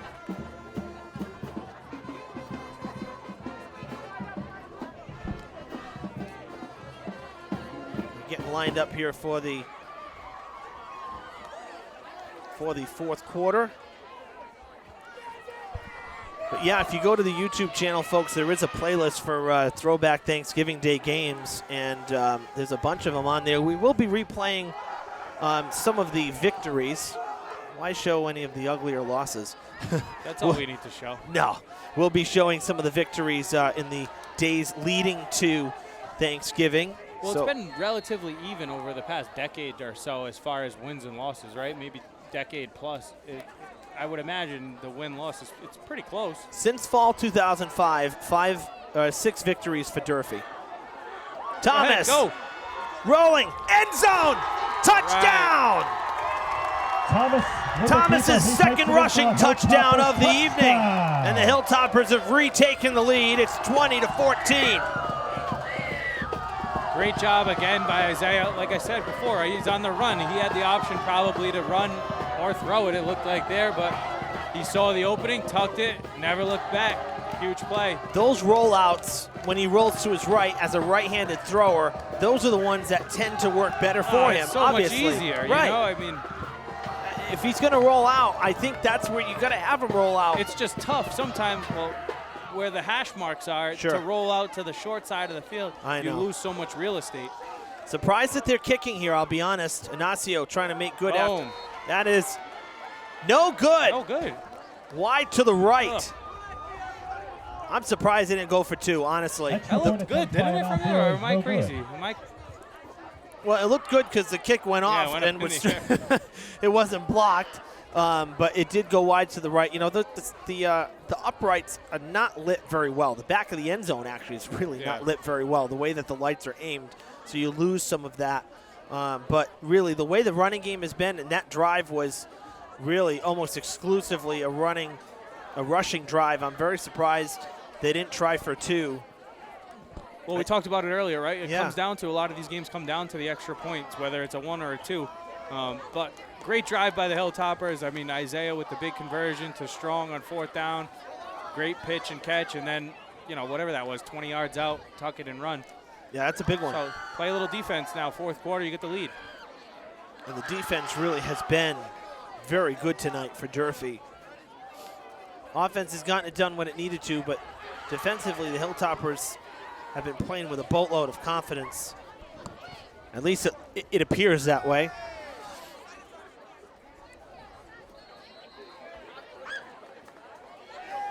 That was the first play to start this 4th quarter. The Hilltoppers punching it in after the 4th down conversion that ended the 3rd. Now a return for Hannigan, and he'll get stuffed and wrapped up. So you might as well kick it out of bounds because he's at the 40. Right? I know, so right? What does it matter? Or you just, you know, try to kick it away from him as well, because he's the feature returner, and he's had it every time. Senior captain. Yeah, every time they've kicked it deep, he's been the one on the ball, so got to keep it away from him. It's a big possession here. You get a stop here, you're going to get the ball back. You know, there's not a ton of time, and the way Durfee's ran the ball tonight, you could eat some clock. So. Yeah, no, you could certainly shorten this game if you get the 3 and out here, or even stop them on 2 downs. You know, you just don't want it to get to a point where they're down at the 30, 20-yard line, 4 down territory. That's the only thing you want to avoid here as they go to the run. And as you said, Hoffmeister yet to return, and I would assume at this point he will not be returning for the Rockets. And I think that's him with his helmet off, right? All the way to the left. Top of the screen. Looks the guy with the yellow hoodie. Looks like he's on something left. on I'm sorry, his hand. left side of the left sideline. You're saying down the field? Yeah, on the opposite. You know. Yeah. Across the field, all the way down the end. He's got his helmet off. I think you're right. Probably done. I think you're right. We don't know exactly what happened because it didn't appear that he went down too hard, as Rufo is stopped short of the line of scrimmage. It's going to be a loss of a yard. Great job by the. Here we go, 3rd down. Yeah, great job by the line there to really button up the seam. Rufo, the ball carrier. But yeah, you know, for the Rockets, they lost Hoffmeister on their first scoring drive. The play that he was tackled down at the 1-yard line. That's where he came out, and it never came back. No huddle, 3rd and 5. Right back to Rufo. There you go, 4th down. And he's going to be about 2.5 yards short. I was reading this week, right? So it's 4th down here, and I was reading this week, one of the guys that used to coach at UMass, his philosophy on defense is solve all your problems with aggression. Stop thinking and just go. So I think that's what you got to do here. 4th down, pin your ears back, 4th and short. Let's go. Yeah, I couldn't agree more. They actually spotted the ball at the 47, it looks like. So actually a little further back, I think, than I anticipated. I thought it was going to be closer to the 48. So this is almost 3 yards here that Needham has to get. As Kelly Mahoney, the trainer for Durfee, just made her way across the field to the Rockets sideline. So maybe another player down for Coach Copso. I think you're going to see Rufo here. What do you think, pass or run? I'm saying run. Well, I think it's Rufo. Well, Rufo is the back. He's got Geller, the fullback, in front of him.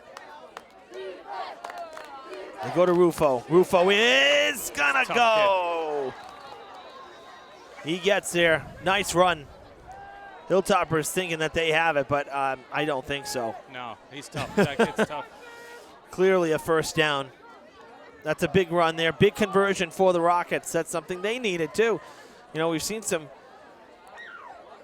the conversions defensively. I mean, really, we've seen a lot in this football game, a lot of good. We haven't seen a lot of bad, which is nice. You would hope that this late in the season, regardless of records, that teams would, be at their peak towards the end of the season because they've been playing with each other all year. So south of the 50 in enemy territory, the Rockets line up at the 49 of the Hilltoppers. Fake the handoff. He's wide open. Wide open on the far side. That's the tight end Ogletree as he dives forward for the first down. Castanton's pass is complete to number 88, John Ogletree. So a quick strike there in the air, and the Rockets move the chains on one play. We're under 10 minutes here at the stadium. Rockets down 6 after the missed extra point. Anasio 0 for 2 tonight, kicking. Handoff to Geller. And Geller gets close to the line to gain maybe 9 yards on that carry. Handoff to Geller. So this is something that we haven't seen too often here. The Hilltoppers have done well limiting. Hilltoppers have done a good job limiting, large chunks of yards. And in 2 straight plays, the Rockets have picked up about 20 yards. And the rules have changed now, right? Where you don't have like unlimited timeouts anymore. You only get like 3 now. So thank God. You don't even really want to use one to regroup. But, no, it's a wonderful thing. You used to get like a million. You used to get so many that I would lose count. It was like every other play. And you could carry over, I think, from the first half. So by the second half, you had just unlimited timeouts. So and that's between 2 teams, each getting the same. So it was ridiculous how long some of these quarters would be. It honestly used to drive me crazy. The game should again, because part of it was like you'd almost lose count. Yeah. Oh yeah, for sure. So now it's 3.5, just like the NFL. First down, Needham. 8 minutes to play.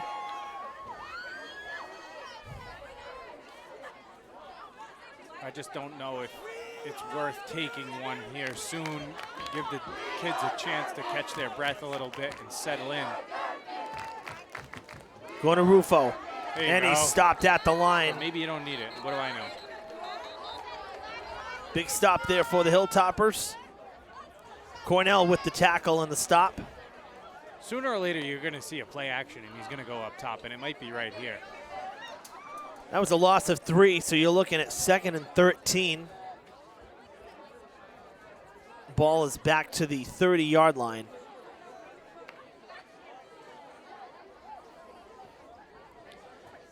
Constantine not afraid to throw it up there, as you said, B. That's how they scored their last touchdown. It was about a 40-yard pass and almost all in the air.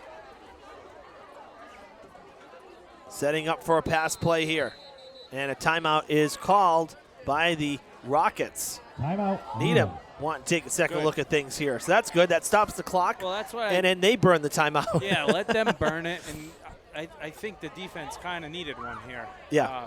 I know that you only get 3, so it's, you don't want to use them too early. I totally understand that, but I think we're lucky they called one there. We'll take that one. Yeah. Get a chance to regroup, get some water. I mean, these kids are all playing both ways. They don't come off the field. They're on offense, they're on defense, they're on special teams. I mean, that's a grind. This is a long football game. There's a lot of plays. And they haven't come off the field. I mean, you haven't seen half of these kids come off the field at all. So getting a timeout, regroup. They're going to keep coming right at you, but sooner or later they are going to try to go up top.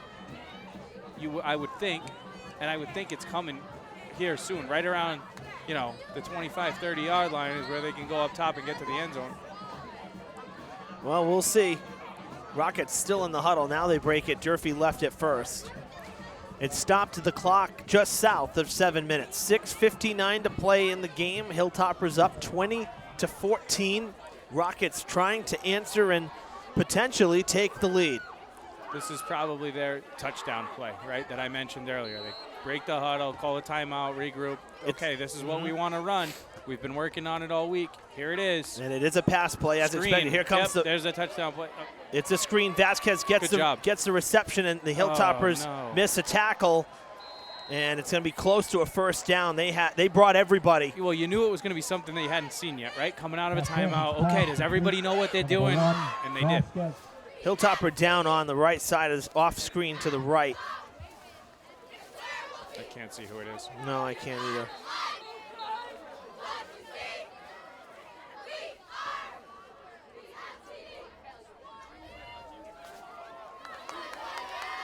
An injury timeout here at the stadium. Slow to get up. I see a hoodie. I think that might be Lewis. Lewis always has the hood coming out of the jersey.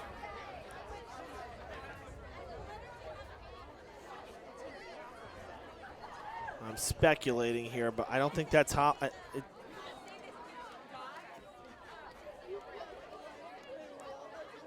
Both Holly and Lewis kind of have the Under Armour hoodie kind of hanging out. I think it's one of them. Could be wrong. We can't see numbers yet. Well, number 1 is out there, so Javon's in the huddle. Is he in the huddle? The white sleeves there next to him. Oh, yeah, he is. So I think that might be Lewis. Because Lewis did come flying in on the redirect. He did not rush. He came because he had to patrol the secondary, and he came in to try to make that play. All right, injury timeout here on the field. Clock is stopped at 6:49. Let's take a quick break. We'll be right back in 60 seconds. Hi, my name is Laura Ferreira. I am the Director of Traffic and Parking for the City of Fall River. As the school year begins, we want to remind everyone of the school zone safety laws. Crosswalks are here for a reason, your safety. Please use them. Always wait for a crossing guard to stop traffic and escort you safely. Drivers, please use caution when entering a school zone. 20-mile-per-hour speed limits are strictly enforced as mandated by state law. By being respectful and patient with one another, we can all arrive at our destination on time and in one piece. Thank you for your attention. If you have concerns or questions, please contact my office at 508-324-2123. Let's have a wonderful school year. That is Jaden Lewis. Was slow to get up, needed help to get up, but now walking off under his own power with our trainer, Kelly Mahoney. Good to see that. Yeah, hopefully he's all right. We need him. Certainly do.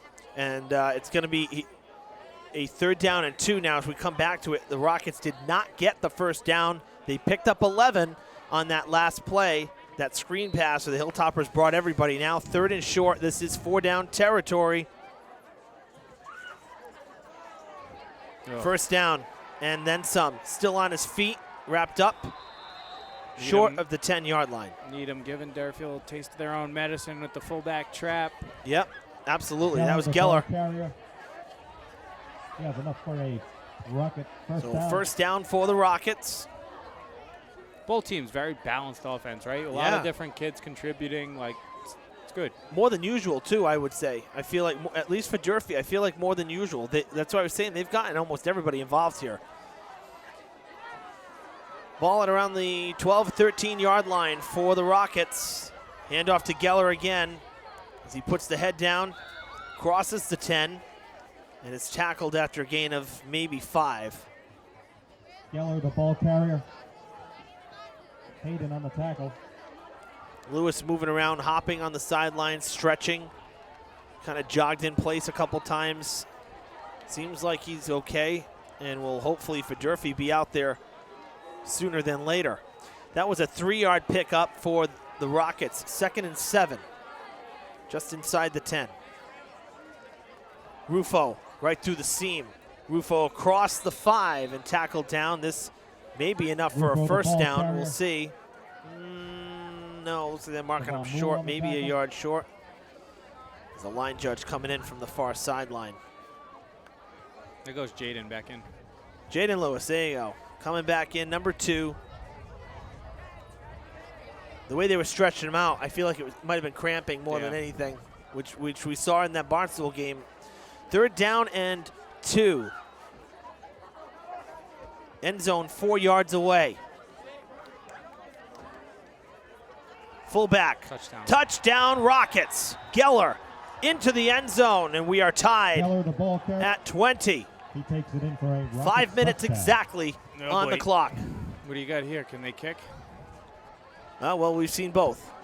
We saw a missed kick and we saw a 2-point conversion. So it's kind of been. I think they're going to kick. I was going to say it's kind of been copycat. So Durfee scored first. Needham answered. Yeah, they're going to kick. And they're going to try to kick it. Let's see if we'll. Let's root for a bad snap. I was going to say we've seen 3-point after attempts, and all 3 between the 2 teams have been missed.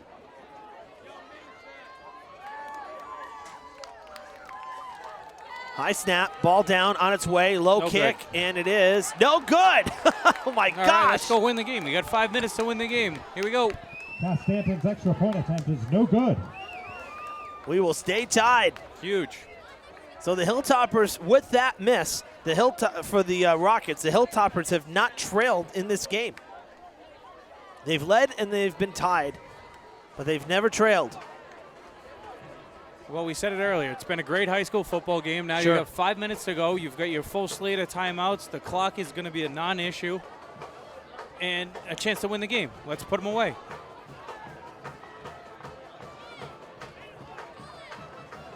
This is the time for mistake-free football.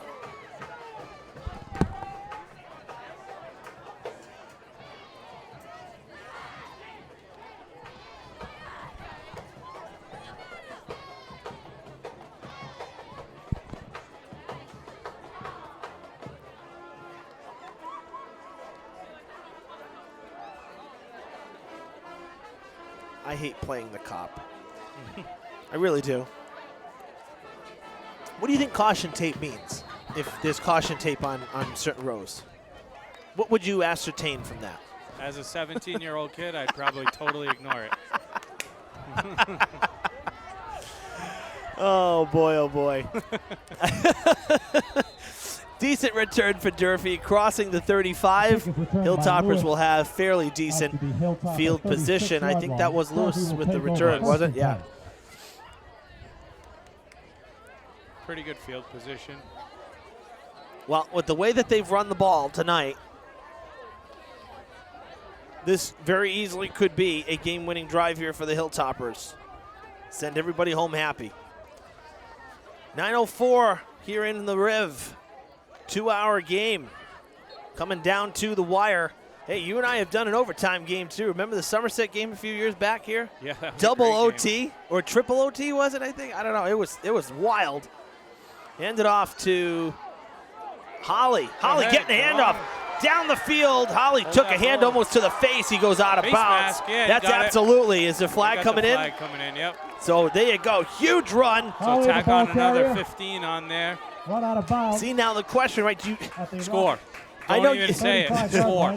I know you got to score, but then the clock becomes an issue. You can't even think about the clock. You got to score first. It's a tie game. The clock is totally irrelevant. You can't think like that. Like, unless you got Tom Brady back there, is the only time you're thinking like, oh, we can play against the clock a little bit. If you can score on this play, you score on this play. I think. Spoken from the former QB, I'm not going to question it. Personal foul, face mask. Hilltoppers will reap the benefits of 15 extra yards thanks to the penalty on what was a great first down play there. The little sweeper outside from Holly, who is back in the backfield again. Really, again, the Hilltoppers play callers tonight, the coaches have done a great job mixing up the running game and mixing up the personnel. Holly once again puts the head down. Oh, puts the shoulder into it. Crossing close to the 10-yard line. Got an extra 7 yards after the bump there. That run has fantastic. Hard-nosed run right up the gut. Great job up front by the offensive line, too. Nice job running hard by Javon, but great job by the offensive line, too. Open it up. The unsung heroes. Absolutely. The line's gotten better, too. They've gotten better as the game's gone on. Keep running it. I hope they don't pass it. Keep running the ball. The ground game's been working well. Holly gets free. He was wrapped up at the line of scrimmage, and he ends up getting forward for a good maybe 4-yard pickup.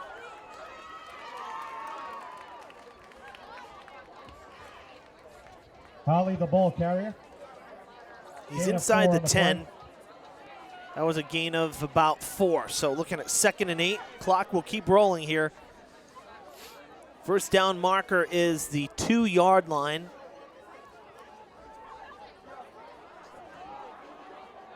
So 2nd and 6.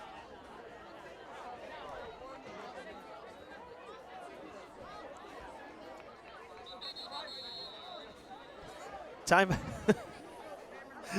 on the field. Timeout, Durfee. Margaret is making me laugh here in the booth. I said the yard and the down marker. And Billy said it on the other side like stereophonics. She had 2nd and 55 because she's getting discombobulated. Oh, man. But it's corrected now. That's all that matters. All this happening off the play. So it's not like it impeded the play. Oh, that's funny.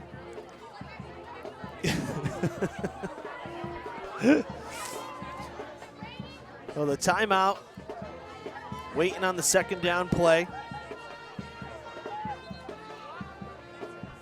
We're going to have both athletic directors, Tom Tarpey from New Bedford and Brad Buston from right here at Durfee, in studio on Tuesday ahead of the big Thanksgiving Day game the following week. And so be some football talk, conversation in our new studio. Actually haven't interviewed the ADs in a couple years for the big game, so it'll be nice to hear from both of them. And that'll be a long format program that you'll be able to watch leading to the game. Pitch it out to Holly. There's some room on this side. Holly cuts back in. Holly to the end zone. Touchdown, Hilltoppers. They answer and they respond in a big way, and it was Holly getting it done on this drive. Tremendous effort. How about that for an answer for the Hilltoppers? 26-20. These kids battle. They get up off the mat. You know, it'd be much easier to quit, to roll over. You know, 1-7 coming into today. Easy to, not come out and play hard, but they've been battling all night. Sure. This has been a fantastic game. Responded every time Needham has answered. Durfee has responded off the mat. And we'll say it again about the 2-point play. I hope they're going for 2. It looks like. It looks like it. Oh, no, I don't know. I think they're going to kick it. I wish they'd go for 2. I kind of like I like this call. You like the kick? Yeah. I know they haven't. They haven't hit one. But you've said that Ignacio's been the guy, all year in the spring. You have some confidence in him and the rest of the unit. And good snap, good hold. Hopefully. Boom. Good snap, good hold, kick. Boom. Right down the middle. Hey, it's good. Ignacio's first one made tonight. And it's 27-20. All right, B, paid off. There now you go. You put them in a bind, right? Now they have to kick or go for the win, right? If they can score. True. Yeah, so they need the touchdown. That's key. But now you add the other element of what do you do after you score if you score. Right, and it puts a little more pressure on them where if you go for 2 and you get it, they have to go for 2, right? So now, okay, what do you got? And here we go. 3:19. The Hilltoppers took 1 minute and 41 seconds off the clock on that drive, aided thanks to the one big play by Holly and the 15-yard penalty that put them well up the field.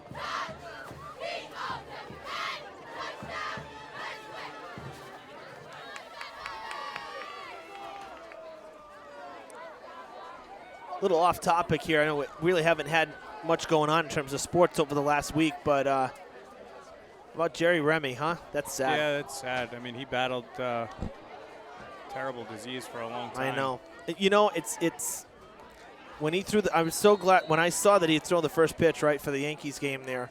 didn't look good. No. I really didn't think he looked good. And, yep, they're going out of bounds with it, it looks like.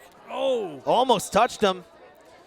I mean, what a way for him to go out in that respect that, you know.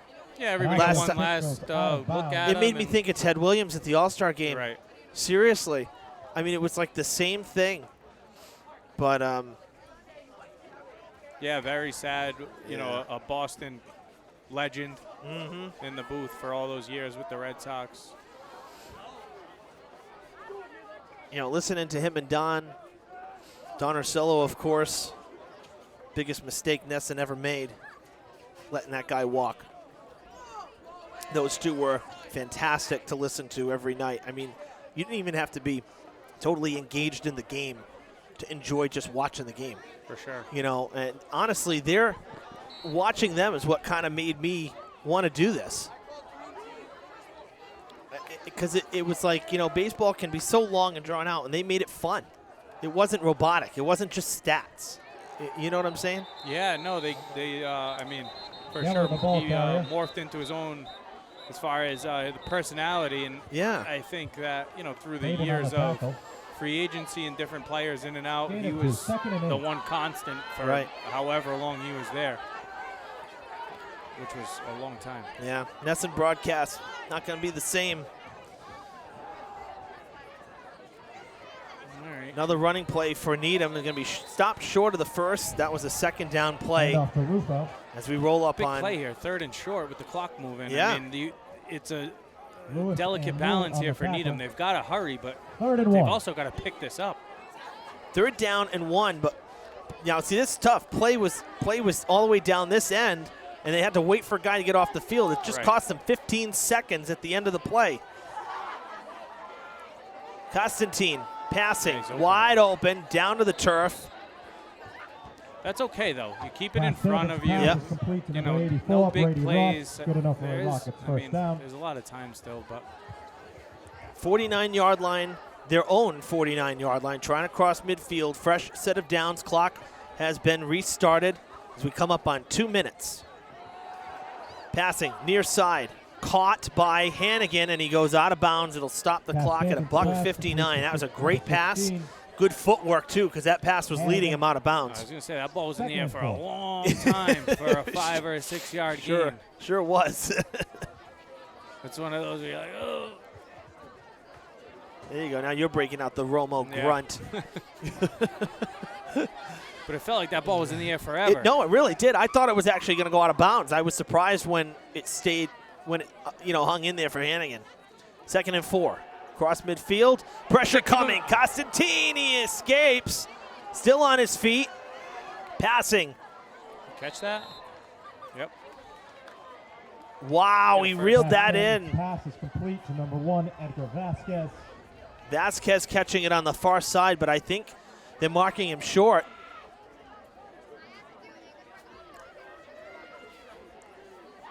I'm surprised they don't huddle. He was Third out of and bounds. short The for the ref was Rockets. stopping the clock. Yeah. I mean, I know that they've had success here with no huddle, but the clock was stopped. Huddle, regroup, catch your breath. And, I mean, this is another big play, 3rd and short. 3rd and 1. Clock will start on the snap. He's open. Across the middle. I thought No he was going flag. to come underneath here back to Vasquez. But Pass Stanton's pass I thought is there was headed going to be number a 16, flag for Hannigan, pass incomplete. interference there. no. Well, Never. the crossing pass there. The Fourth crosser. and I'm just 1. saying. 4th down and 1. This could be the game right here. See, that's why that play, I don't understand it. I mean, whatever. But No, they're gonna. They- They'll they go to win. the ground now. They're not gonna pass now. They'll go to the ground game, punch it through, and get the fresh set of downs, and then work from there. 1:44 on the clock. Hilltopper is up 7. QB sneak. Yep, first down. Probably had 2 plays called right on the Stanton line on the now. keeper. Ready for another one. He has enough for a They still haven't Rockets used the first timeout, so down. they've got 2 left. Yep. Ball is set. Clock is rolling. 90 seconds to play.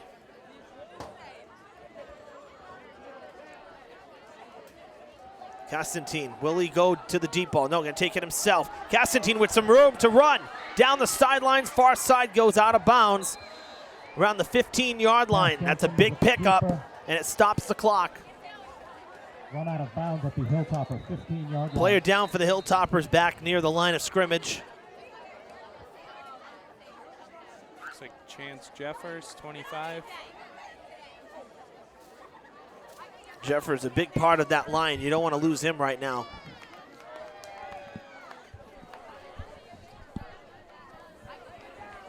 I feel like Durfee's defense has had success coming after the quarterback a little bit, and when they've given him time, he's found some lanes to run like he did there. They only rushed 4, tried to play coverage.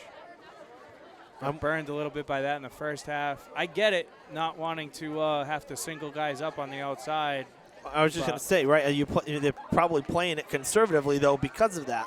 They don't want to give up a big yardage. But I think I take my chances at this point.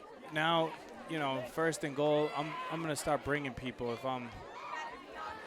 if I'm Durfee. And I'm going to take my chances with Javon and Jaden and Isaiah and Devon outside, you know, playing coverage and having to man up one-on-one and lock guys up.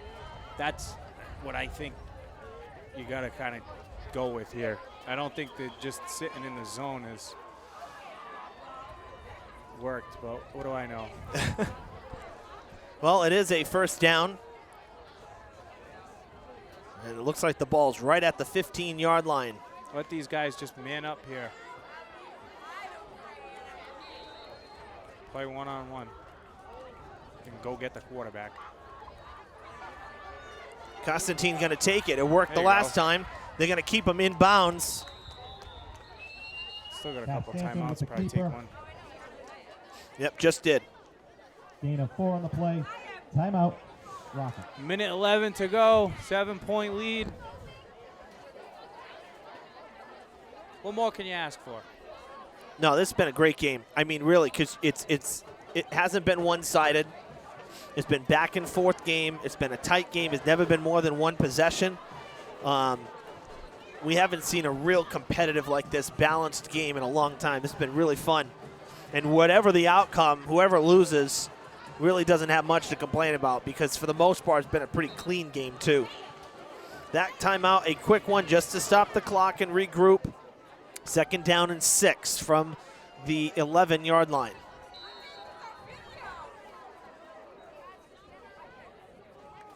He's got Rufo next to him, looking to pass, left side. Takes his time, airmails it. That is way out of play. He heads that into another time zone. 3rd down. At the very least, it stops the clock, and it keeps it out of the hands of the defense. No chance for a pick.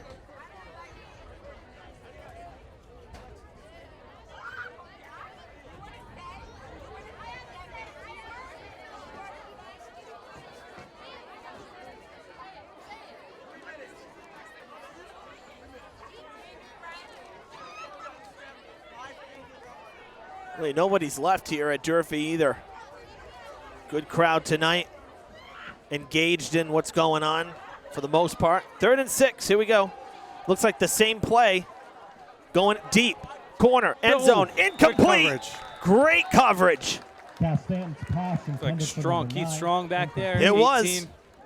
Keith Strong, absolutely the sophomore in tough coverage. Well, here we go. 58 seconds, 4th down and 6. 4th down and 6 for the Rockets. That was the same exact play, though, that we saw on 2nd down.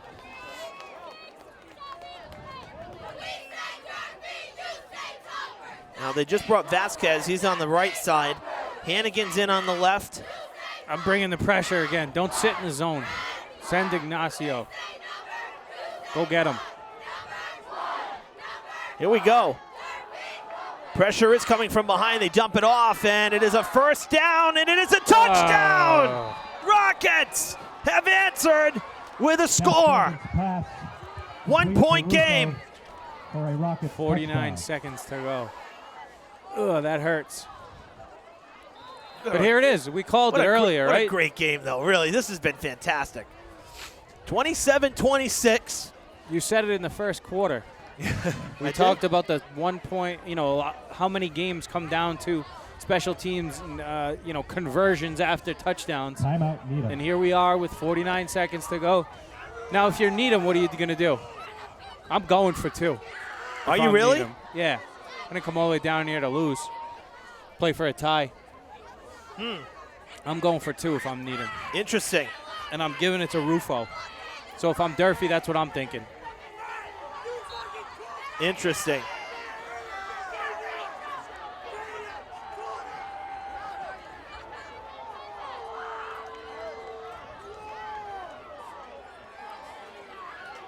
Right? What do you got to lose? You got 1 win. Both teams got 1 win. Here it is. Here's the game. 2-point play.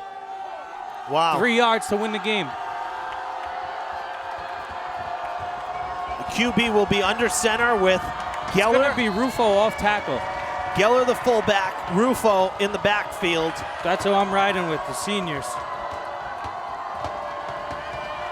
Hilltoppers should call timeout here. No. Going up the middle. Told you. Oh, do they have him? Oh, they're lateraling it back. No way. No He's way. in. Are you telling me No way did that just happen? every time? That's got to be stopped, right? I mean, he was dead stopped. Yep. Every time you get the whistle That when you don't is- want it. This time, they don't blow no it. way. Oh, my God. That is unbelievable.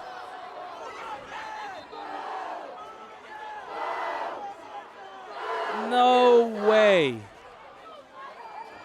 He wasn't stopped. Forward progress? Sure looked like it, because then he got backed up. What else is new, B? No way. I don't believe what I just saw. I mean, that was unbelievable. He literally threw a 2-handed chest pass Yep. back to the quarterback who walked it in.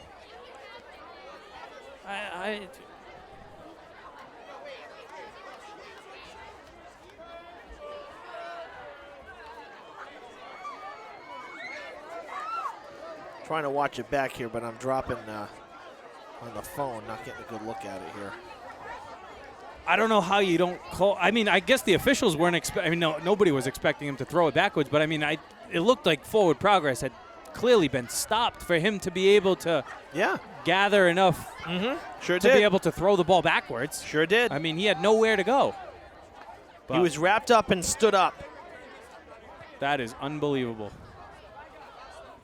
Oh, he touched it. Lateraling back across the field. That's on the ground. Go ahead, go, Down the far go, sideline. go. To the 50. Tackle down, still in bounds. Look at this. All right, it's not over. 32 seconds. How about that? Hutchinson's kick is fielded by Thomas. Picked back to Hollis. A little bit of everything in the last minute of the game. You know what? Here's 30. redemption. Maybe we'll see Ignacio for a game-winning field goal. 40-yard line. There you go. Wow. This feels like Thanksgiving. This is the stuff we see on Thanksgiving, not in week Well, 10. You let it all go, right? Wow. I mean, 2 one-win teams got nothing to lose. Throw the ball around.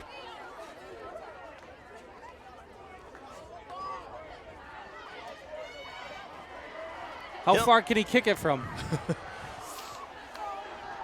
I'd feel good if he's inside 10. I like you get the wide side here, rolling out. Yep. Oh, From you got behind. him. Watch He's out, open. Thomas. Watch out All from right. behind. Get out of bounds.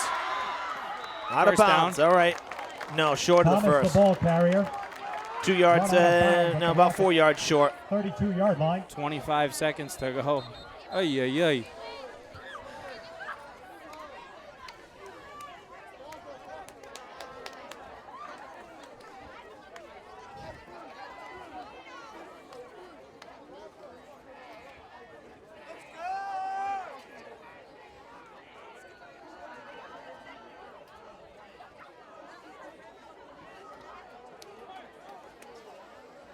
Injured player on the field for the Hilltoppers.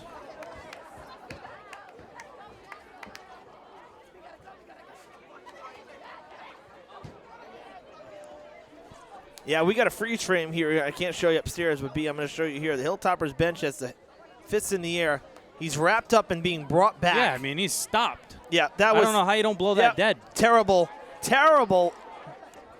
blown call there by the officials You got to give allow this kid that credit. What is this kid, Hayden? Is he 16? Yes. They got a lineman injured. He's been in number 16 all night. Yeah. He just put on number 71 so he can go play, I'm assuming, offensive line.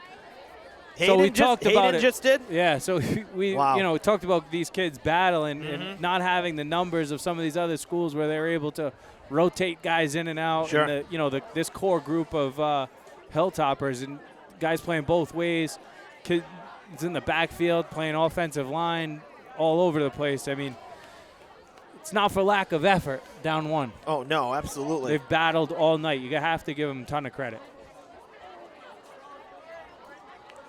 That's 74 for the Hilltoppers. Rafael Vasquez. It looked like he might have been cramping up, too, the way they were stretching him out there. Yep. So he might be all right, get some water, get back in there. But Hayden's in there now at right tackle, number 71. Switched from 16 to 71. Second down and a long 2, maybe 3. 25 seconds to go. Durfee now trailing for the first time tonight after a questionable non-call to stop the play. Thomas, quick pass outside. Go! Out of bounds. All right. And a first down for the Hilltoppers. I mean, you said it. It might be in almost getting in where you start thinking, Ignacio, to kick a winner. You're on the 12-yard line right now. You're close to the way he kicked that last extra point. He's got distance. It's whether the accuracy and, if it's in his head that, he missed 2 tonight. That's rare.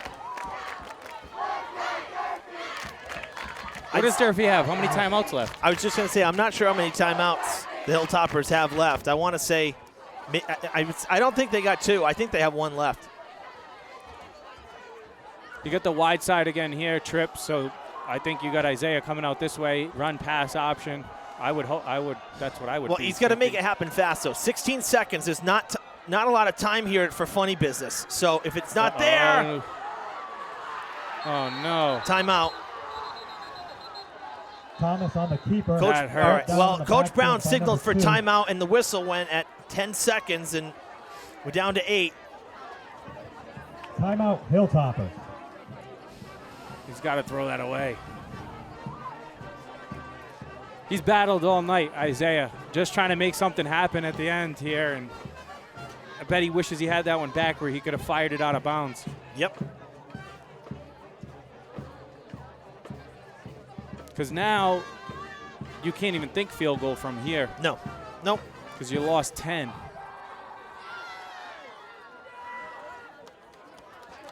They have to get to the line and throw one to the sideline like immediately and then get out of bounds. Or do you have a trick play?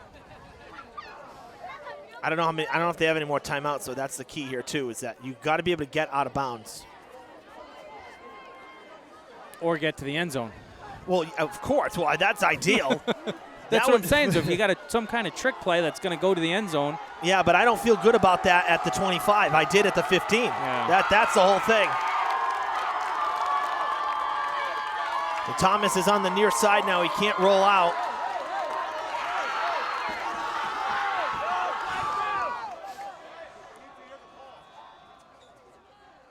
They hand it off to Holly. Holly's going to far side. Holly weaving. Holly out of bounds. 1 second. 1 second. There was still time on the clock when he went out of bounds. And there should be 1 second on the clock here. There's got to be. Needham is being pushed back. So there's still going to be time, it appears. There should be. Now it's like an extra point, but he's on the hash mark. Holly, the ball carrier, run out of bounds at the Needham. Right? You got to kick it. I think. I don't know. And it looks like a timeout for the Hilltoppers. All right, so this would be the or no. Yeah, yes, Hilltoppers calling the timeout. Last one. Timeout, Hilltopper. So he's on the left hash, too. So that makes it a little bit different than right down the middle, right? As an extra point. Well, the hash marks that don't exist. but it's on the left side of the field.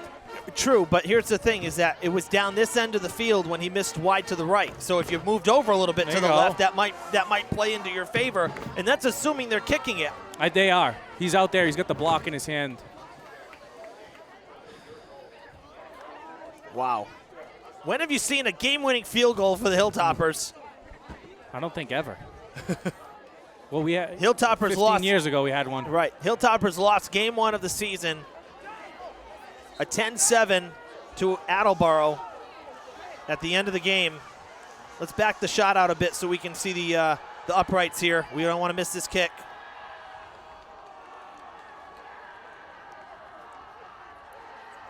One second remaining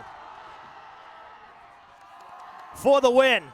You got it. Kick on its way. Kick is no good. It is no good.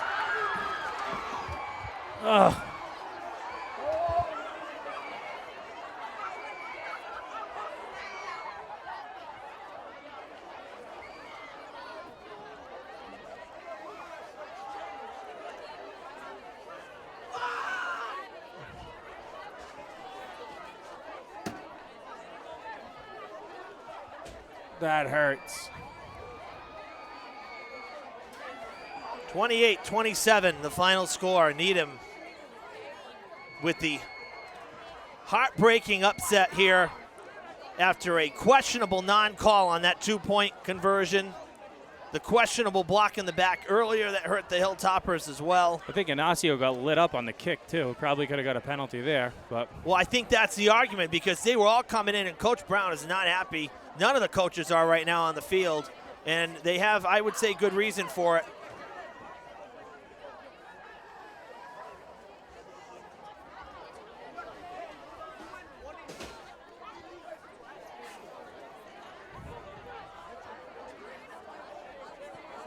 Great game, though. It's been the theme of the season, though, for the Hilltoppers. Yep.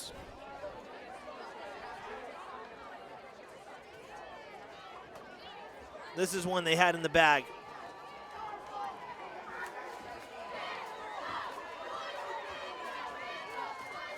Rockets better line up and shake hands here. It'd be rather classless if they don't. Yeah, there's a lot of chirping. Let them go. Who cares?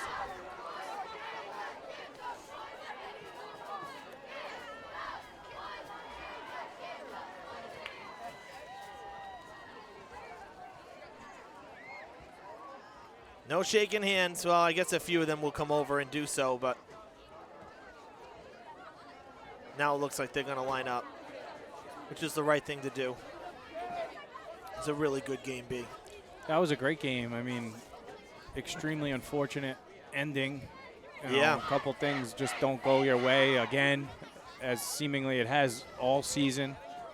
You know, right from we talked about it in the pregame. Yeah. They're a handful of plays away from being, you know, a 500 team. And it's too bad on senior night, you know, that they played well. They were in the game all night. They responded. They got up off the mat every time they got punched in the mouth, you know, so you have to give them a lot of credit for that, for battling all night. But it's, you know, it was one play, and it comes down to the 2-point conversion and questionable call as far as, like, the kid being stopped. But, I mean, a heady play by the kid to throw the ball up in the air. You got nothing to lose at that point. Right. And put a little pressure on the officials to make a call, and they don't make it, and you win the game. I have to be honest, I'm still surprised that Durfee kicked it when they were up, when it was 26-20. I thought they'd go for 2. To make it, to try to go for 28, but again. But then if you don't get the 2, now you leave the door open where either way you lose, right? I know. So I think, you know, making that extra point and putting the pressure on them, now you need 2 scoring plays. Not only do you need a touchdown, but you need either a PAT or a 2-point conversion to tie or win. Yeah. And it's just unfortunate the way it played out. And you know, if Durfee has another 30 seconds there, they probably punch it in because they just drove right down the field. Right. You know, with 40 seconds to go, they got the ball back, and with whatever, one timeout, they went right down the field. And the sack even is what not killed even them. 30 seconds. If they had maybe 2 more plays, they probably get into the end zone, and it's a non-issue with kicking a game-winning field goal. The sack is what did it. The Rockets brought pressure. They hadn't had a great pass rush compared to Durfee, and that time they made the key play there on that last drive. Yeah, and you can go back to a handful of different plays and different things that happened that didn't really break Durfee's way. But at the end of the day, they had a chance to win. They battled all night. I mean, these kids played hard. They left it all out there, and that's what you want to see. That's why people come out and to watch. And there's nothing to hang your hat at, and I'm sure people that don't watch or weren't here, or they see the 1-7 or 1-8 record, and it's easy to snicker at. But these kids battled. They played hard. They, and they're out here and had a chance to win the game, and probably should have won the game. Yeah. No, seriously. Honestly, I mean, you don't see it often in a loss, but this is really one of the most balanced, one of the best games we've seen here at Mac Aldridge Field in a while. Even though Hilltoppers do come up short, I think heading into Thanksgiving without the W to their credit in this one, I think Coach is still going to consider this one a win because they did a lot of things right in this game. Yeah, and hopefully, you have enough to bounce back. They've been resilient all season with bouncing back in tough spots, and hopefully they can gear up one more time because like you said earlier, and we've talked about it, most kids, that's their last football game. Yeah. Whether it's, because you don't go play in the park, and unless you're going to go play in college, it's probably the last time you'll ever put a helmet and shoulder pads on for a lot of these seniors. And that's on both sides, New Bedford and Durfee. So I think New Bedford's going to come in a similar situation. They've been struggling the last few weeks as well. I think they've only got 1 win or 2 wins maybe. So, the old cliche, throw the records out the window. The other one, bury this one. That's it. Sure. Throw the tape out. It doesn't matter. They left it all out there. There's nothing to hang your hat out after this one. But hopefully they can gear up one more time and come out and beat New Bedford and, build something for the underclassmen, send the seniors out on a positive note and give the younger kids something to look up to. And that's it. That's it. That's a good word, and that's going to be it for us. This has been a fun football season. Glad to have 2 of my former classmates, former players, Jay Springer and B.J. McDonald, joining me here in the booth during the regular season for Thanksgiving Day live, 10 a.m. broadcast, 10:15 kickoff, but we'll be live here at 10 a.m., and I'll be joined by the dynamic duo from New Bedford, Joe Cabral and Chris Santos from New Bedford Cable, as we team up as we usually do, team up with New Bedford Cable. We're the host team, so we'll be handling the broadcast from here. But if you're not home cooking turkey, get down here and watch the game in Absolutely. person. You don't want to listen to us for 3 hours. Come here and make some noise and let the Whalers know that this is the Hilltoppers' house. All right, 28-27, that's going to do it from Mac Aldridge Field. The Hilltoppers lose a heartbreaker on senior night and homecoming night. For our camera crew, Gary Leet and Brandon Doobie, my broadcast partner, B.J. McDonald, I'm Evan Massoud. Enjoy a good weekend, everybody. Good night.